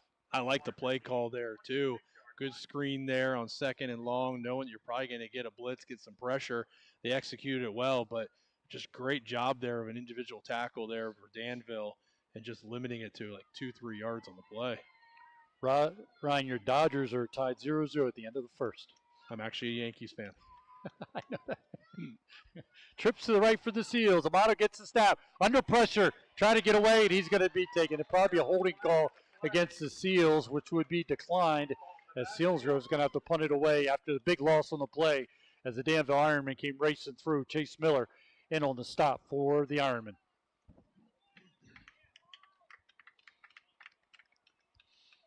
Now you worry about the look of the Seals right now. They feeling that, that big touchdown to start the second half. Look like the morale's dropping a little bit. Got to kind of pull it together because there's still a lot to play for, a lot to work on. And you want to gain some momentum, getting ready to take the road next week against the Jersey Shore Bulldogs. Noah Walter will drop into his own end zone, looking to punt it away. Return man standing, both of them inside of their own 50, waiting for this Noah Walter punt. Gets it away. It's a line drive. It's going to bounce in Selinsgrove territory, but get a good roll and roll to the 47-yard line, but it will be in Selinsgrove territory for the Danville Ironmen, leading at this point 27-7. Very good punt there for Noah. A little low, but had a spiral, covered good ground, and was not returnable. So gets the best thing there. You get all the yards into the punt. And, Danville, good field position, but when you're punting out of your end zone, it could definitely be a lot worse than what it is right now. As like you said, it's on the 46-yard line. No return. And the combination of only one interception all year by Madden Patrick and the fact that Selinsgrove only has 2 all year, to ask for a pick here would be a tough get for the Seals. I would think they're going to hand it off and try and get that record-breaking touchdown so they don't have to think about that come playoffs. Bunch formation to the left. Going to go to Sheptock. Going left. Trying to get to the sidelines. He does. Met by a Selinsgrove defender, Devin Mitchell. Drives him out of bounds inside the Seal 40-yard line down to the 37-yard line. Be short of a first down, but it'll be a 2nd down and 1 for the Seal, or for the Ironmen. It just about got the first down. It looked like he was going to get a minimal gain, but he put his shoulder down. Mostly we've seen the speed out of him, but man, he showed physicality there in that run as he turned it up the sideline. Was able to pick up 9 on the play.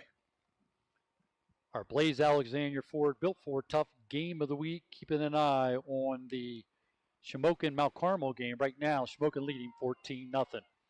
Sheptock gets the call again. Going right. Squeezes through a couple tackles before Miller's able to finish off. Helped by Travis Reed. He'll go down there, but enough for a first down for the Ironmen with 9:07. And some reason the clock's still running. Didn't stop for the first down. Every official group does it a little differently, I guess. There was no stoppage after the first down pickup. Twins to each side. Madden Patrick in the shotgun formation. Sheptock in the backfield with him. That's who's going to get the call. Squeezes a couple tackles, and he's going to race in, become the all-time leader in Danville Ironman history in touchdowns as he takes an easy score into the end zone for the Danville Ironmen. And that was just a shifty play. I mean, he looks like he was running to the right outside. Safety on pursuit. Sheptock just plants his right foot, cuts back in the middle. And it's nothing but green for him until he hits that end zone. I don't think I've seen a guy change the clock as fast as this guy does. He ran in. Usually I look to see how long it was, and it was already back at 1st and 10. And ball on doesn't even have a ball on up there. So I don't know if there doesn't. I think it's AI. Think it's out? It's AI technology. This is what the future is, Pat. Soon you and I will never be on the radio again. It'll just be AI covering it. Are we actually on the radio right now? Is this us? Illegal substitution against the Danville Ironmen, so that'll put the ball walk back to the 8-yard line. So now they'll tap the extra point. Hoffman plenty of leg to get this up and through, as he'll be kicking it from the 15 for a 25-yard extra point. Ball's down, kick is up. It's a line drive, though. Did it sail through? And it did. So Sheptock back-to-back touchdowns for the Danville Ironmen. Pushes the lead out to 34-7 over the Selinsgrove Seals. And can't emphasize it enough. Look like right now it's about rallying a little bit just to complete this game.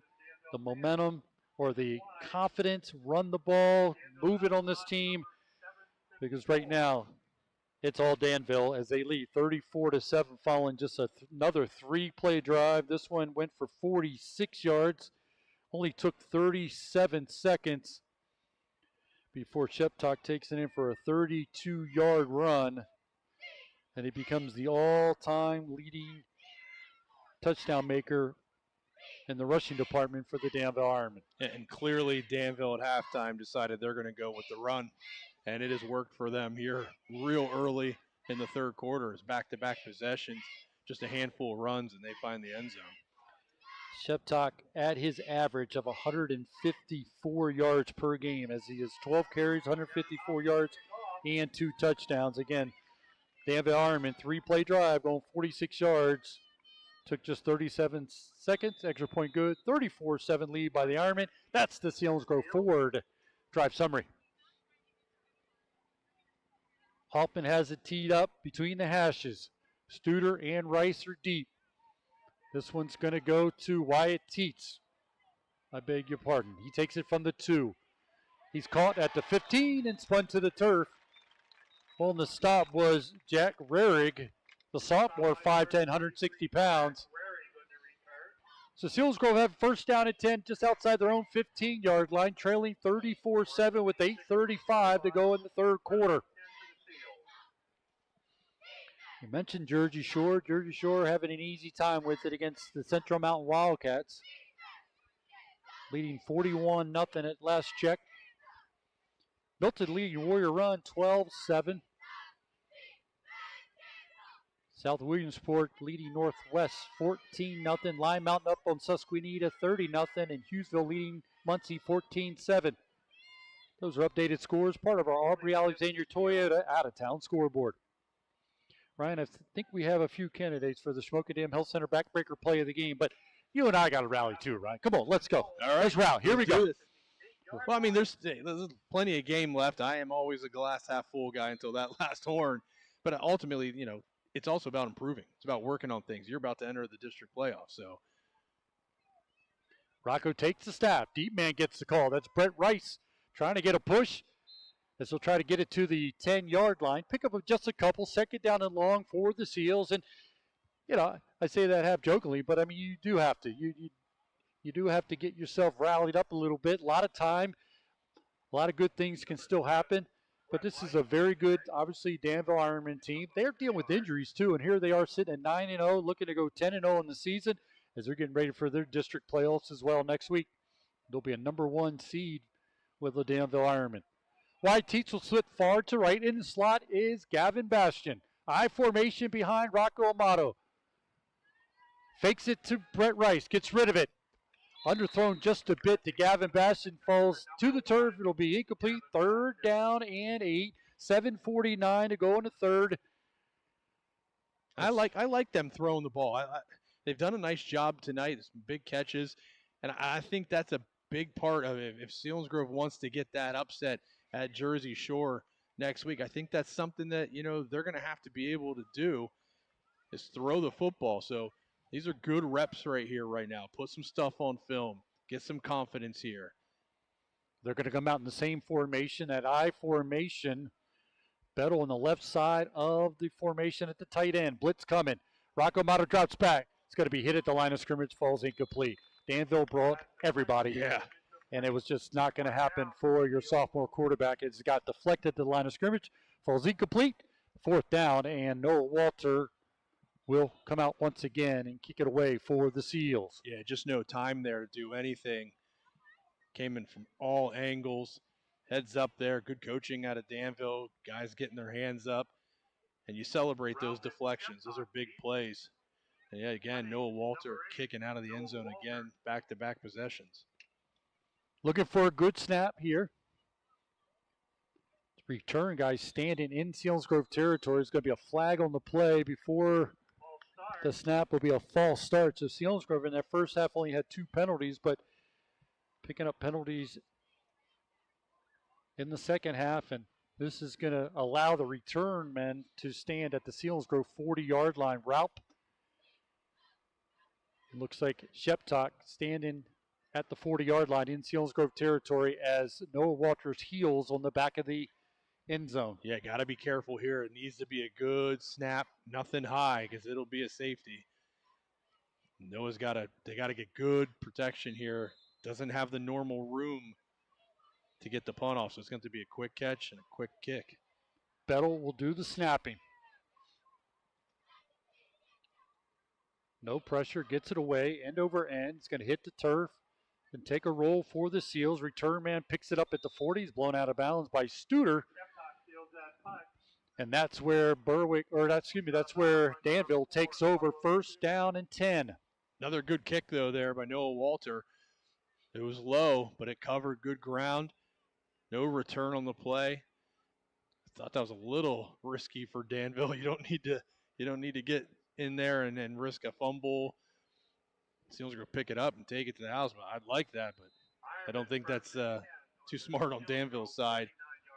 But again, now the defense has got to come out, be prepared for the run, or not. With 5 wide receivers. Yes, the QB is the only one in the backfield. And that's Madden Patrick. Quick throw out to the left. Kehoe makes the catch, hit by Miller and Bastion.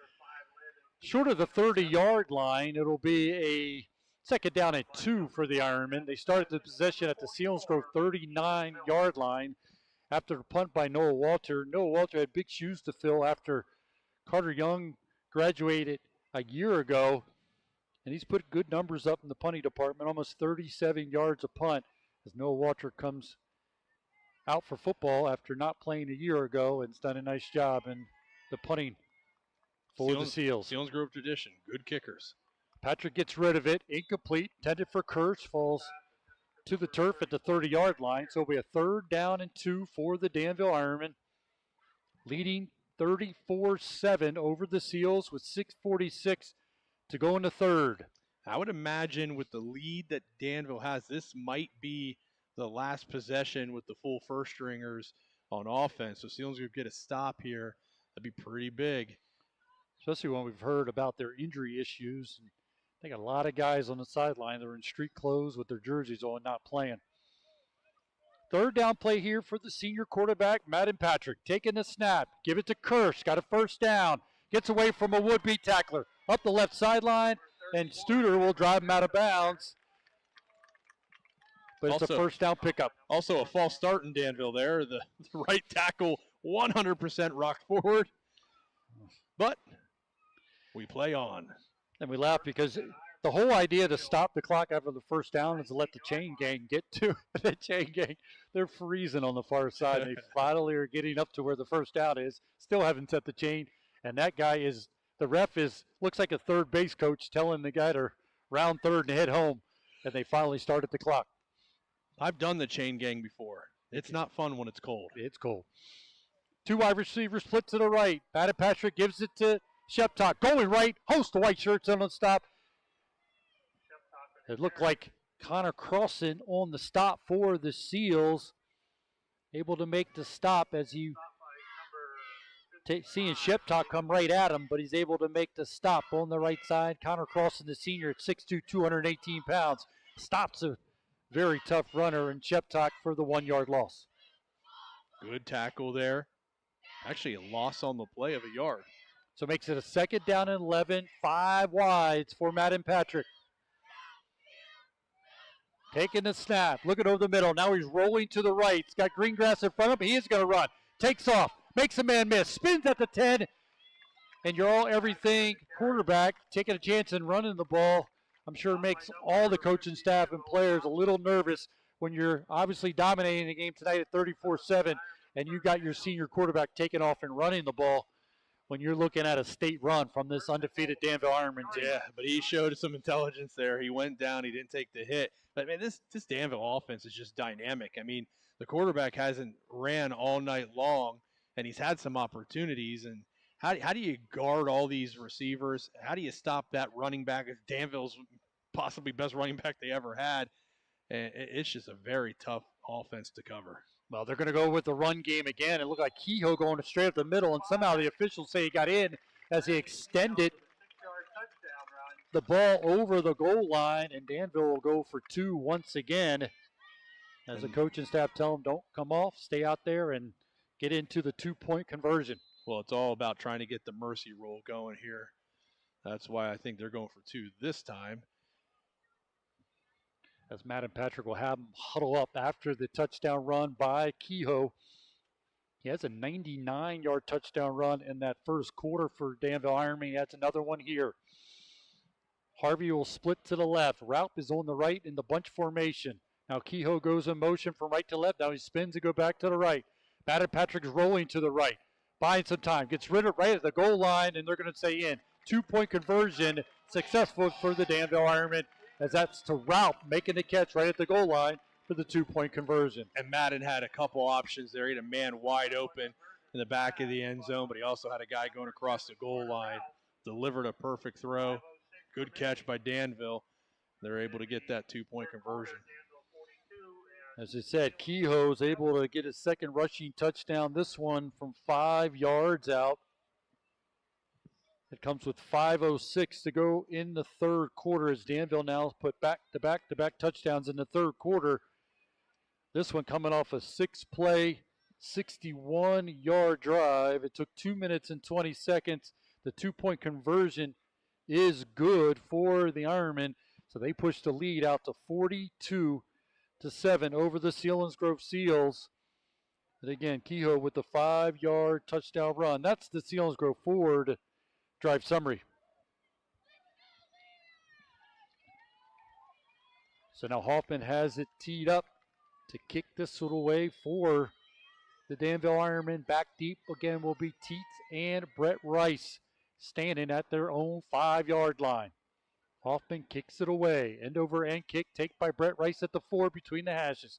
Crosses the 15 to the 25. Still going to the 30 and all the way out to the 34-yard line is Brett Rice, as Ethan Miller completely annihilates a defender for the Danville Ironmen, as he just says every play out there is the Super Bowl, as that was Eli Weaver.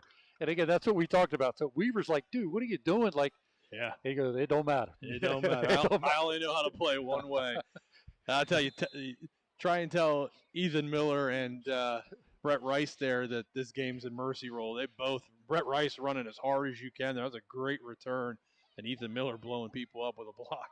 Going with the power look here for the Seals. Power to the right, but give it to the fullback Bullington. Pushing that defense for the Danville Ironmen back for the 8-yard pickup. Be a 2nd down and 2. And I remember talking to Dave Hess about this is also an opportunity to add things onto the film for Jersey Shore. Not that Jersey Shore doesn't know Selinsgrove, but it's the new coaching staff. Yeah. So you add different dynamics that give, even if it makes them have to prepare for something for a little extra time during practice. So when they went the power look on that run, and they'll stay with it with the power to the right. Brett Rice is the deep man in the power.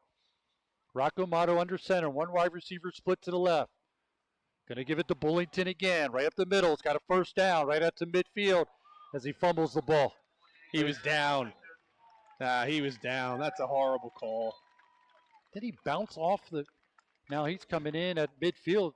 So he has it marked at midfield. There's going to be a discussion here to overturn that, which I completely agree with. Well, Did he bounce off the turf? Yeah, he reached out and to get the extra yard and slam the ball off the turf. I mean, this is not a fumble. Yeah, great call there by the lead official. And that official is not happy, too. The one that made the call. I don't wonder, that's not Chip Rarick, is it? No. Well, they'll mark it right at midfield. We love our Chip. Yes, we do. So they'll mark it at midfield after the 1st down pickup by senior fullback Jarrett Bullington. 2 good back-to-back runs by your senior to put the ball at midfield for the Seals. Now they're going to split a wide receiver at each side. I formation with Brett Rice, the deep man, behind Ethan Miller. Rocco Mato under center. Seals go trailing 42-7. This is going to go to Brett Rice off the left. He spins, gets it out as a helmet comes off of the Danville Ironmen, as he's going to get it to the 46-yard line. So it'll be a pickup of 4, 2nd down and 6 for the Seals as they're moving the ball on this possession late in the third quarter, trailing 42-7. And player helmet comes off. That means he has to come off the field, although he's having a conversation. Oh, he points and he's pointing to the scoreboard. Classy. And I told you, I watched them during the week, and a lot of extracurricular talking and yapping, and you saw it right there. Yeah, not one coach came over and addressed it either. So Selinsgrove, after the run by Brett Rice, has it 2nd down and 6 in Danville territory at the 46-yard line.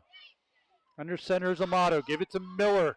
Miller get another nice push close to the 40-yard line, and some extra guys diving into the pile, and Matt Winrick is going ballistic on the sidelines as he wants that extracurricular stuff being called, as the Danville Ironmen dove into the huddle and got no call.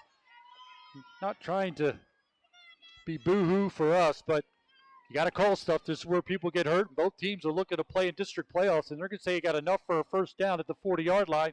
So 1st down and 10 for the Seals as we're able to move the ball deeper into Danville territory. And it's not even just an injury thing. You said it. These teams are preparing for district playoffs. You don't want this to get out of hand and have, these kids lose their cool and do something where they get suspended for a game. So, yeah, referees need to make sure they're taking care of this game still. And you can absolutely control the game as a referee, and they need to do it here. Somebody jumped, but no call again. And this is going to be a positive play for the Seals to take it to the 36-yard line. Miller gets the call from the fullback position.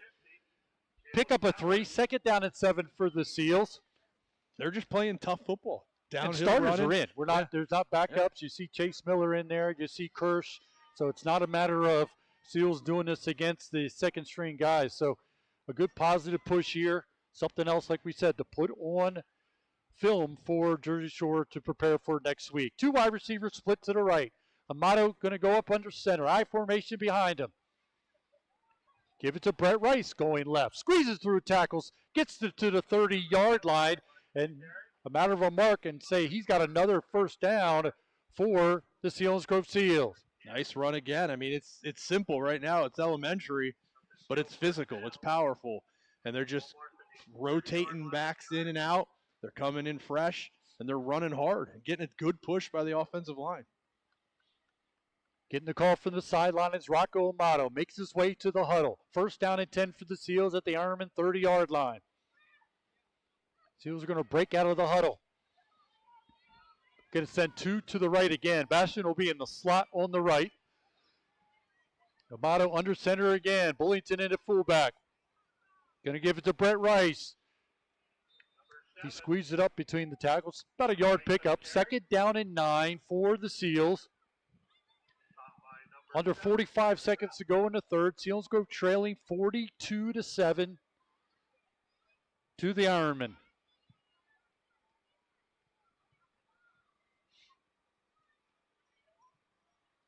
Tight end will be on the right-hand side. That's Bettel. Teets to the left, Bastian to the right. Amato under center. Give it to the fullback, Bullington. He's going to bull his way close to the 25-yard line to the 26-yard line, and that should be the final play of the third quarter, dominated by the Danville Ironmen with back-to-back-to-back touchdowns to take a 42-7 lead over the Seals. Take a break, come back, get ready for the fourth quarter. Selinsgrove trying to put points on the board to cut into the lead. This Selinsgrove football presented by Selinsgrove Ford on Eagle 107, eagle107.com, and on the SBC Sports Live YouTube channel. Buy the best pre-owned vehicle from the area's #1 certified pre-owned Ford dealer, Selinsgrove Ford. Selinsgrove Ford at the Bridge in Selinsgrove and at selinsgroveford.com.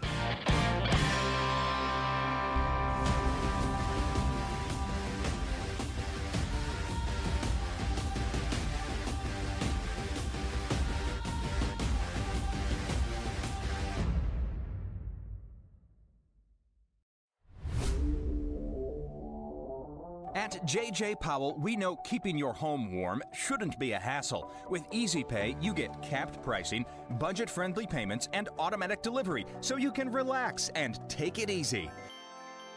Don't wait. Join online at jjpowell.com or call 800-432-0866 today. J.J. Powell, take it easy.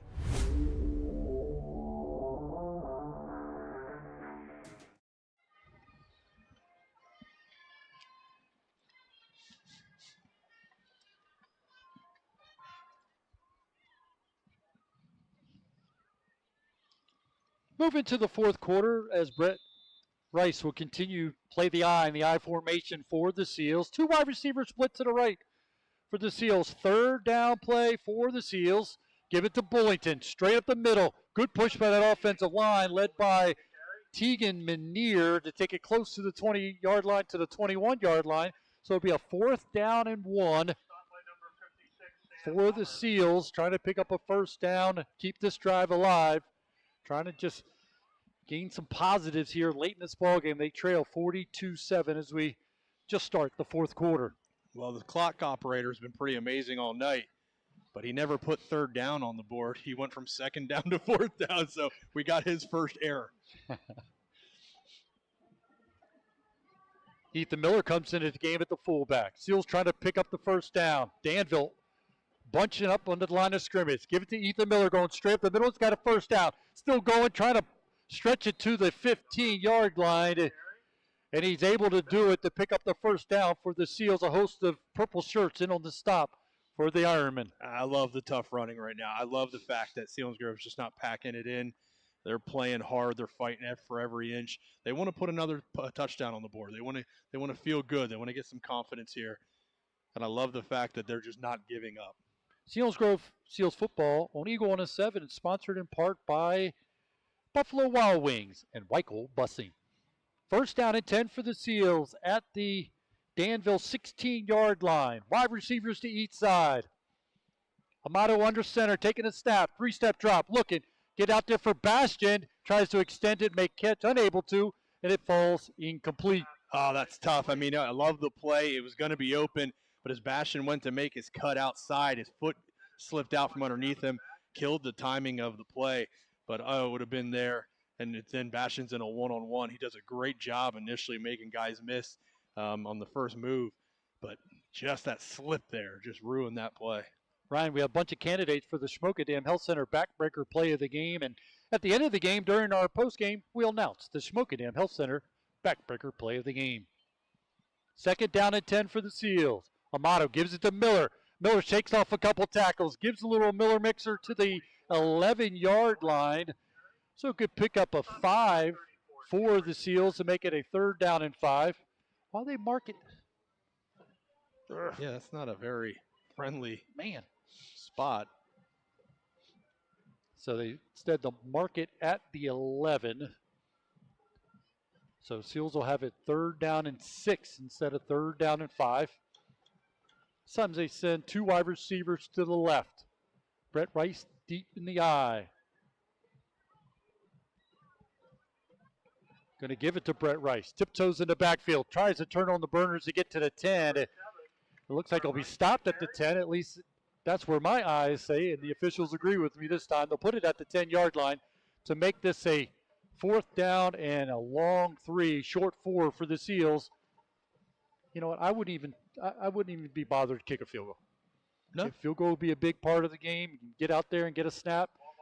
As Noah Walter has 1. He has 2 on the season, got 1 last week, but that's something also try to practice in real-time speed to be able to work on that snap, hold, and the kick. But they are going to go for it here on 4th down. A 4th down and 4. Watch for some play action here possibly. With wide receivers to both sides. Mato drops back. Got some time. Get rid of. Looking for Bastion. Bastion makes the catch. He gets knocked out of bounds at the 5-yard line, so it'll be enough for a 1st down. So good job by Amato to Bastion. They are able to make that connection to pick up a 1st down. It'll be 1st down, goal to go for the Seals at the Danville 5-yard line. And I like the decision there by Amato. He didn't have to hit any of the receivers going into the end zone. He got the guy that was going to get enough for the 1st down. Now you got 1st and goal from the 5. You got 4 plays to punch 5 yards. After this play, give you some updated scores, a part of our Aubrey Alexander Toyota out-of-town scoreboard. 2 wide receivers to the left with Bastion in the slot on the left. This is going to go to Miller. Miller's met at the line of scrimmage, falls forward for a yard. There's a 2nd down, goal to go from the 4. Some updated scores, Southern all over Shikellamy 53-6. Lewisburg leading Mifflinburg by 6, 27-21. Loyalsock surprisingly up 7 on Montoursville. The Blue Jays of Central Columbia up 2 on Bloomsburg, 20-18. Muncie trailing Hughesville 14-13. And Jersey Shore all over Central Mountain 55-7. Warrior Run leading Milton by 1, 13-12. Second down, goal to go for the Seals from the 4. Give it to Bullington. Gets it down to the 2 before he's upended. And Amanda Friends typo. 21-14. Muncie leading the Hughesville Spartans. Appreciate Amanda checking in all year long, giving updated scores from Muncie. Also, we'll check in after this play on our Blaze Alexander Ford Built for Tough Game of the Week. Seals have a third down, goal to go for the 2. 6:29 to go. Bastion goes in motion. Now we got some jumping up front. Bastion started to his right, reversed his field, went to the left, but it's going to be a false start against the Selinsgrove Seals. That's tough there. 3rd and goal from the 2-yard line. It's got to take that all the way back now to the 7. So it'll be a third down, goal to go from the 7 for the Seals. They trail 42-7, 6:20 on a moving clock to go in the game. Again, Selinsgrove next week be on the road at Jersey Shore. Join us at 6 o'clock for Seals game day, followed by the kickoff at 7 o'clock on Eagle 107, eagle107.com, and on the SBC Sports Live YouTube channel. High formation for Rocco Amato. Pitch is going to go to Rice, going to the left. Cuts under a defender as he gets it to the 5, maybe the 4. 4th down, goal to go from the 4. Ethan Miller will check into the game for the Seals. Well, Selinsgrove in these 4th and mediums, they like that out route by Bastion. See if they go to that again. Brett Rice will check out. Miller will come into the game, keeping Bullington in there as well. 4th and goal from the 5-yard line. Amato gets the call from the sideline, sends his troops up to the line of scrimmage. Wide receivers to each side. 4th down and goal to go from the 5 for the Seals, trailing 42-7. Amato takes a snap, 3-step drop. He's got some time, looking, try to make something happen. Not going to be able to, and just blown up by Kirsch, a starting linebacker for the Danville Ironmen with 5:10 to go in a game when you're looking to make a state run and you're winning 42-7. Well, I'll say it all the time. It's always a coach in me. Yeah. What are you doing? And you've been banged up. You 1, 2. I mean, there's guys all over the place. 3, 4. I just don't back get to it. that play. They did look for the out, but Danville was ready for it. They had a man over top of it, and obviously in coverage as well, and man-to-man coverage. Nothing there. Motto saw it was not going to be open. Tried to make something happen, but Danville gets the stop, keeps Selinsgrove out of the end zone. All right, back up in now, and as we always like to do, make sure we get all the names and numbers. The guys that checked into the game, like Landon Hupp is into the game, playing the defensive end position on the left. We see Nash Fordyce, just a freshman, 5'8", 160 pounds, playing the corner on the left. Kondrowski playing the middle linebacker position. Newcomer will be playing linebacker, also playing linebacker number 47, and that's Medowery, just a freshman. The defensive end on the left, number 21, and that's Crew Carter. Good to see him back in the lineup. He was out a little bit, had ailing injury, but he's back in the lineup. He's got a bright future, as most of these guys do that are in opportunities, freshmen into the game under the Friday night lights. Jess Maria in the ball game as well for the Seals. Late in this one with just 4:10 to go, and Danville's got backups in, and they've got some quickness going up the left side and be blown out of bounds by Peter Scorzone, and Newcomer making the stop on the far side. Jess Maria making the stop for the Seals. That's Peter Scorzone playing the safety position. Neidick is the right corner. See Portwood still in, freshman. He's got a good-looking game for future for the Selinsgrove Seal. Travis Reed over center for the Seals. Well, we need to get guys over here on the near side. 3 receivers, and we only had 1 guy in coverage there. Still think we only have 2. Look for a quick throw. Incomplete, almost intercepted. Could have been, but Medowery, as he's schooled to do, make sure you get to the receiver, and it was an errant pass and almost went right into Medowery's hands. Falls incomplete. So it'll be a 3rd down and 10, or 2nd down and 10 for the Danville Ironmen. Coming up on 3 minutes to go in this one, the 2024 regular season coming to an end. Selinsgrove will finish at 5-5, while the Danville Ironmen will go undefeated. Not easy to do. Congrats to the Ironmen on the undefeated season in the 2024 season. Second down and 10 for the Ironmen. Quick pitch going to the right, being pursued by Medowry, and he'll get to the stop. Short of the 25-yard line. Nice job closing on that along with Kondrowski as well. Yeah, not giving up on the play and actually catches him from behind, able to bring him down. It's a good rep there for a young man. Bartlett in the game. That's Neal, senior, 5'11", 175 pounds for the Seals.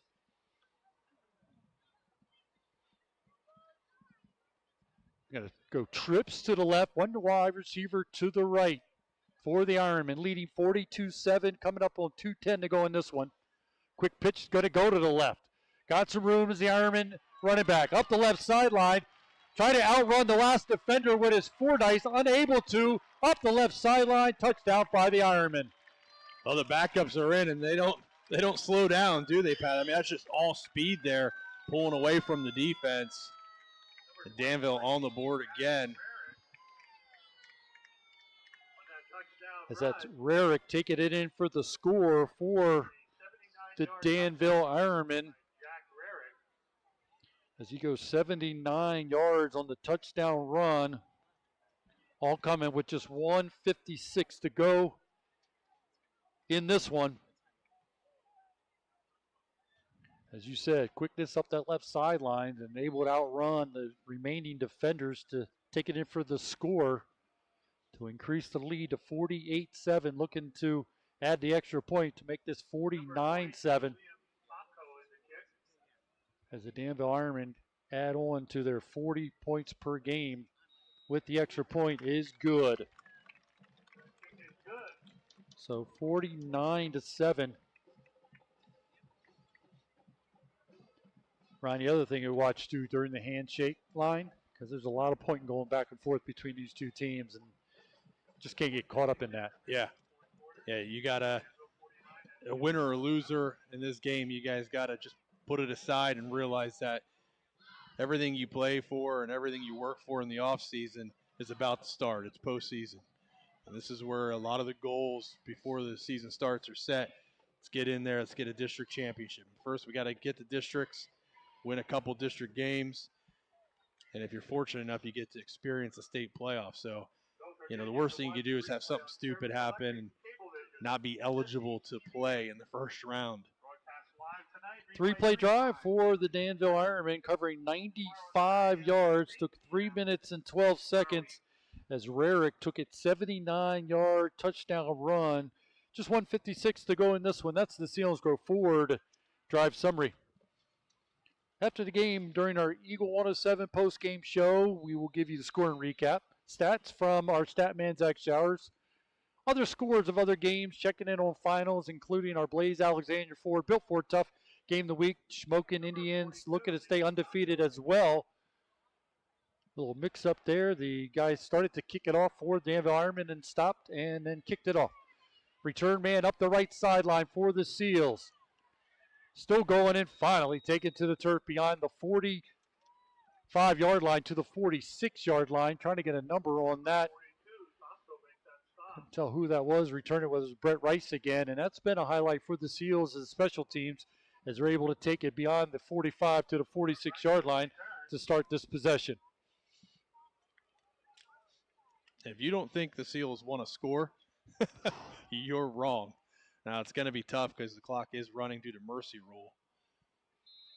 Got back up in on the offensive side, too, for the Seals, as Fordyce will split to the left, Swarzone to the right.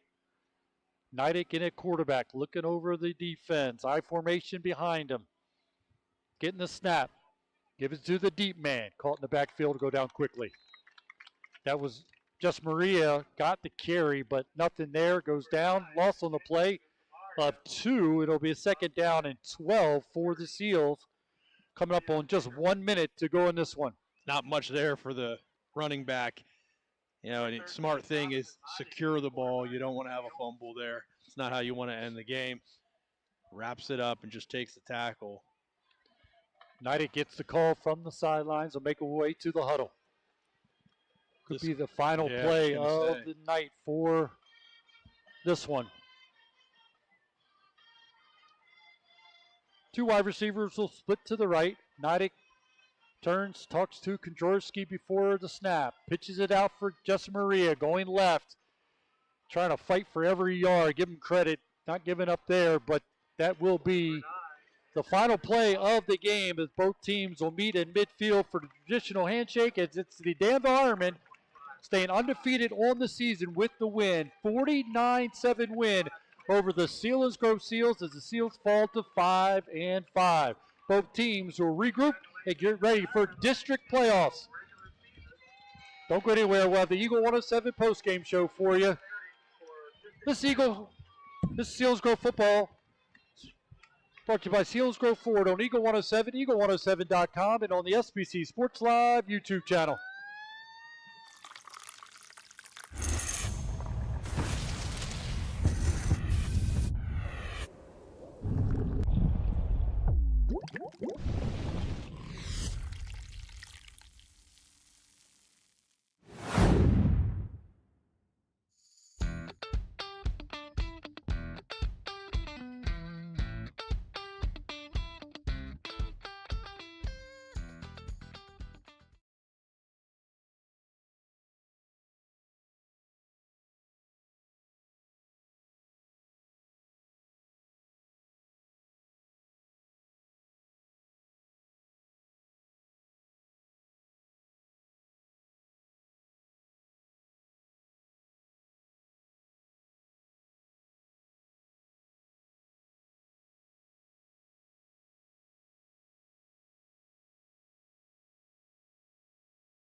And complete their undefeated season, going 10-0.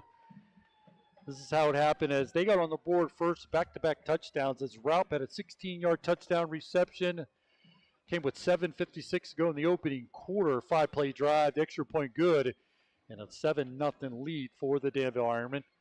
And then Selinsgrove had a great drive, took it inside the 5-yard line, took it down to the 1-yard line, but unable to punch it in. Danville was able to stop the Seals on the 1-yard line.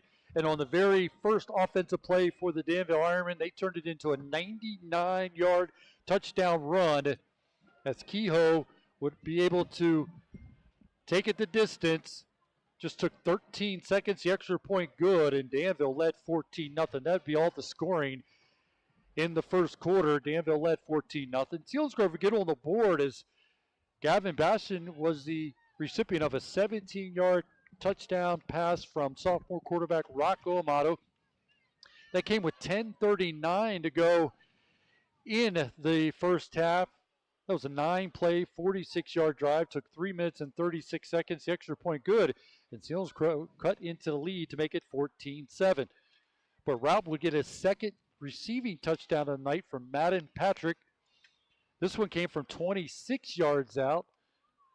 It came with 6:58 to go in the first half. 8-play drive going 82 yards. Took 3 minutes and 34 seconds. The extra point good, and it was a 21-7 lead for the Danville Ironmen. And that would be the score at the end of the first half as the Ironmen would go in halftime leading 21-7. In the third quarter, the Danville Ironmen turned it on with back-to-back touchdowns, 2 Sheptalk touchdowns, one from 55 yards out with 10:33 to go in the third. Just a 3-play drive going 77 yards.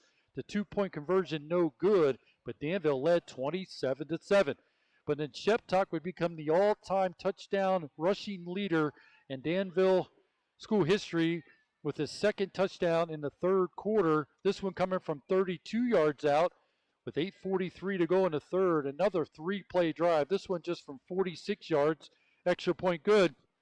And it was a 34-7 lead for the Danville Ironmen after the extra point. And then Kehoe got into the scoring column on a 5-yard touchdown run for the Ironmen. Came with 5:06 to go in the third quarter. 6-play drive going 61 yards. The 2-point conversion was good. and it was a 42-7 lead for the Danville Ironmen. That would be all the scoring in the third quarter as Danville raced out to the convincing 42-7 lead. But then Danville got another score late in this one as they're able to get a 79-yard touchdown run from backup running back Rarick. Came with 1:56 to go in the game. 3-play drive, 95 yards, 79 of those on the run by Rarick.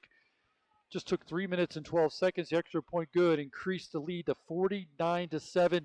The Danville Ironmen get the win here at Ironman Stadium to complete the regular season undefeated at 10-0. Selinsgrove falls to 5-5, but both teams will need to regroup and get ready for playoff action next week across District 4.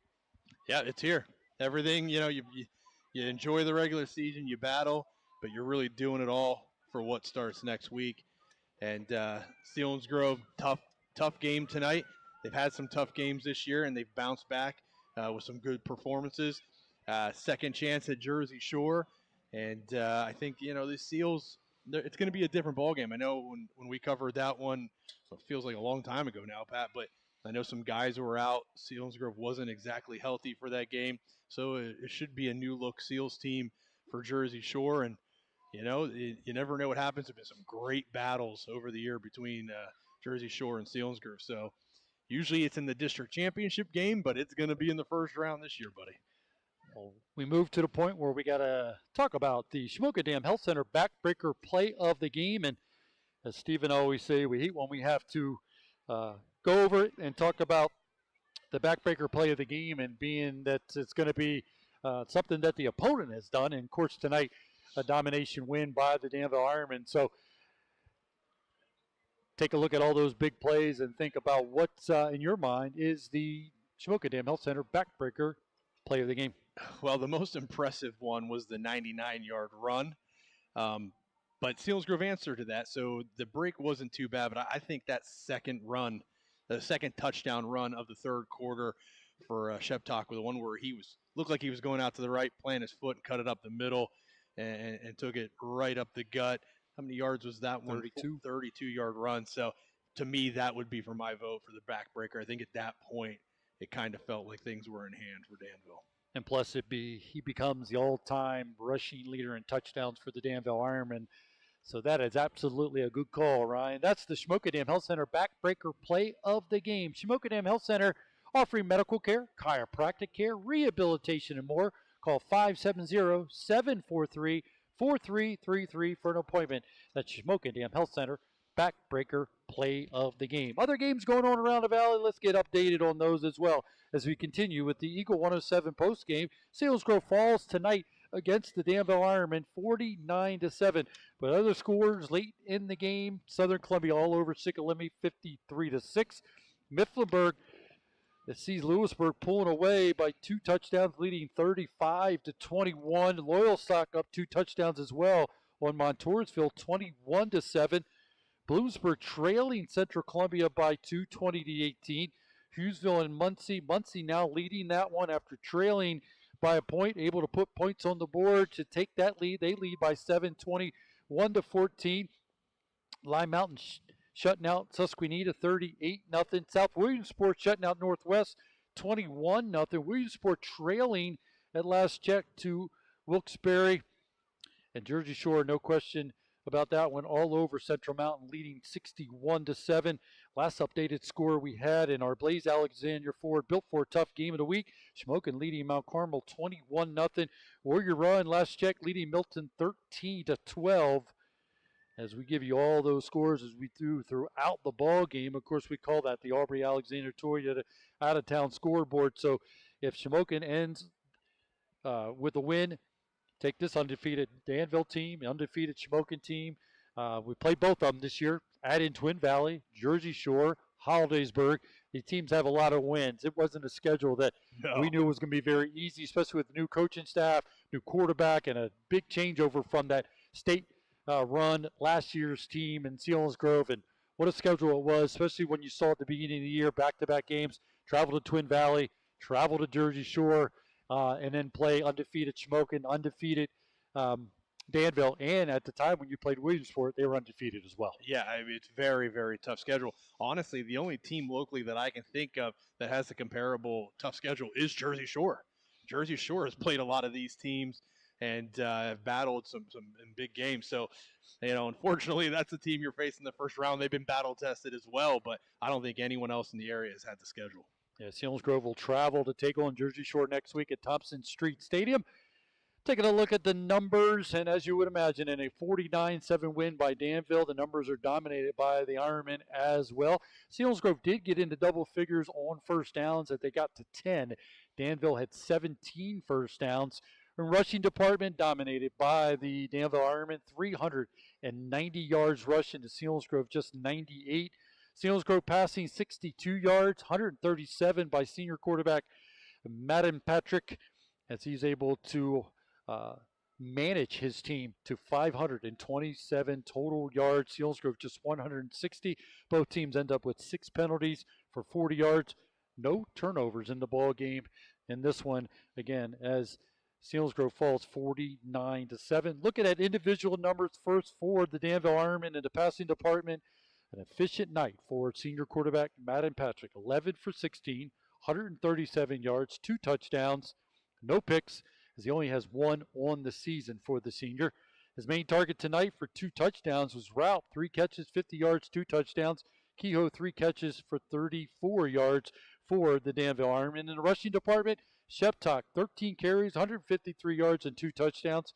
Kehoe, 2 carries, 105 yards, and 2 touchdowns. And the backup role, Rara came in, only had 1 carry, but it went for 79 yards and a touchdown. For the Selinsgrove Seals in the rushing department, Miller ends up with 15 carries for 52 yards. Bullington, 8 carries for 45 yards. Amato on the night, 8 for 15, just 62 yards. It did have a touchdown pass to Bastion, who finished with 5 catches, 48 yards, and that touchdown. Studer had 2 catches for 11 yards. Also getting calls in the rushing department, back in the lineup, Brett Rice, 6 carries for 17 yards for the Seals.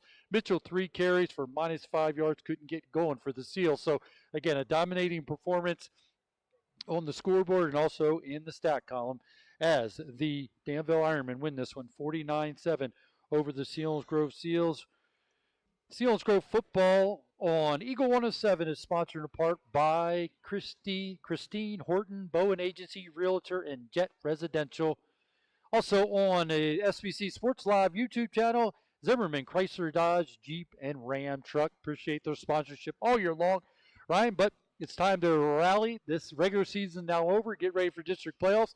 Thank you for joining me once again. Filling in for Steve Briggs, who's on assignment. His son, Corey Briggs, getting married tomorrow. Congratulations to Corey and his wife and the family. But again, appreciate you joining us here tonight. Now the Selinsgrove will be on the road next week to take on Jersey Shore Bulldogs. I appreciate it, Pat. Thanks for having me. Always fun covering and getting to watch my alma mater. The Selinsgrove Seals fall tonight to the Danville Ironmen. So again, next week, Eagle 107, eagle107.com on the SBC Sports Live will be at Thompson Street Stadium when the Selinsgrove Seals take on the Jersey Shore Bulldogs. Our pregame show starts at 6, and at 7 o'clock you get our radio coverage and also on the SBC Sports Live YouTube channel. Remember, each week on Eagle 107, you can hear live play-by-play action of the Penn State Nittany Lions. Tomorrow night, they take on the Wisconsin Badgers. So, again, thanks for joining us for Seals Football. For Zach Showers, our stat guy, Rick Erdman, our producer, our SBC Sports Live YouTube staff, and Ryan Brandt, I'm Pat O'Brien saying thank you for joining us for Seals Football on Eagle 107, eagle107.com, and on the SBC Sports Live YouTube channel.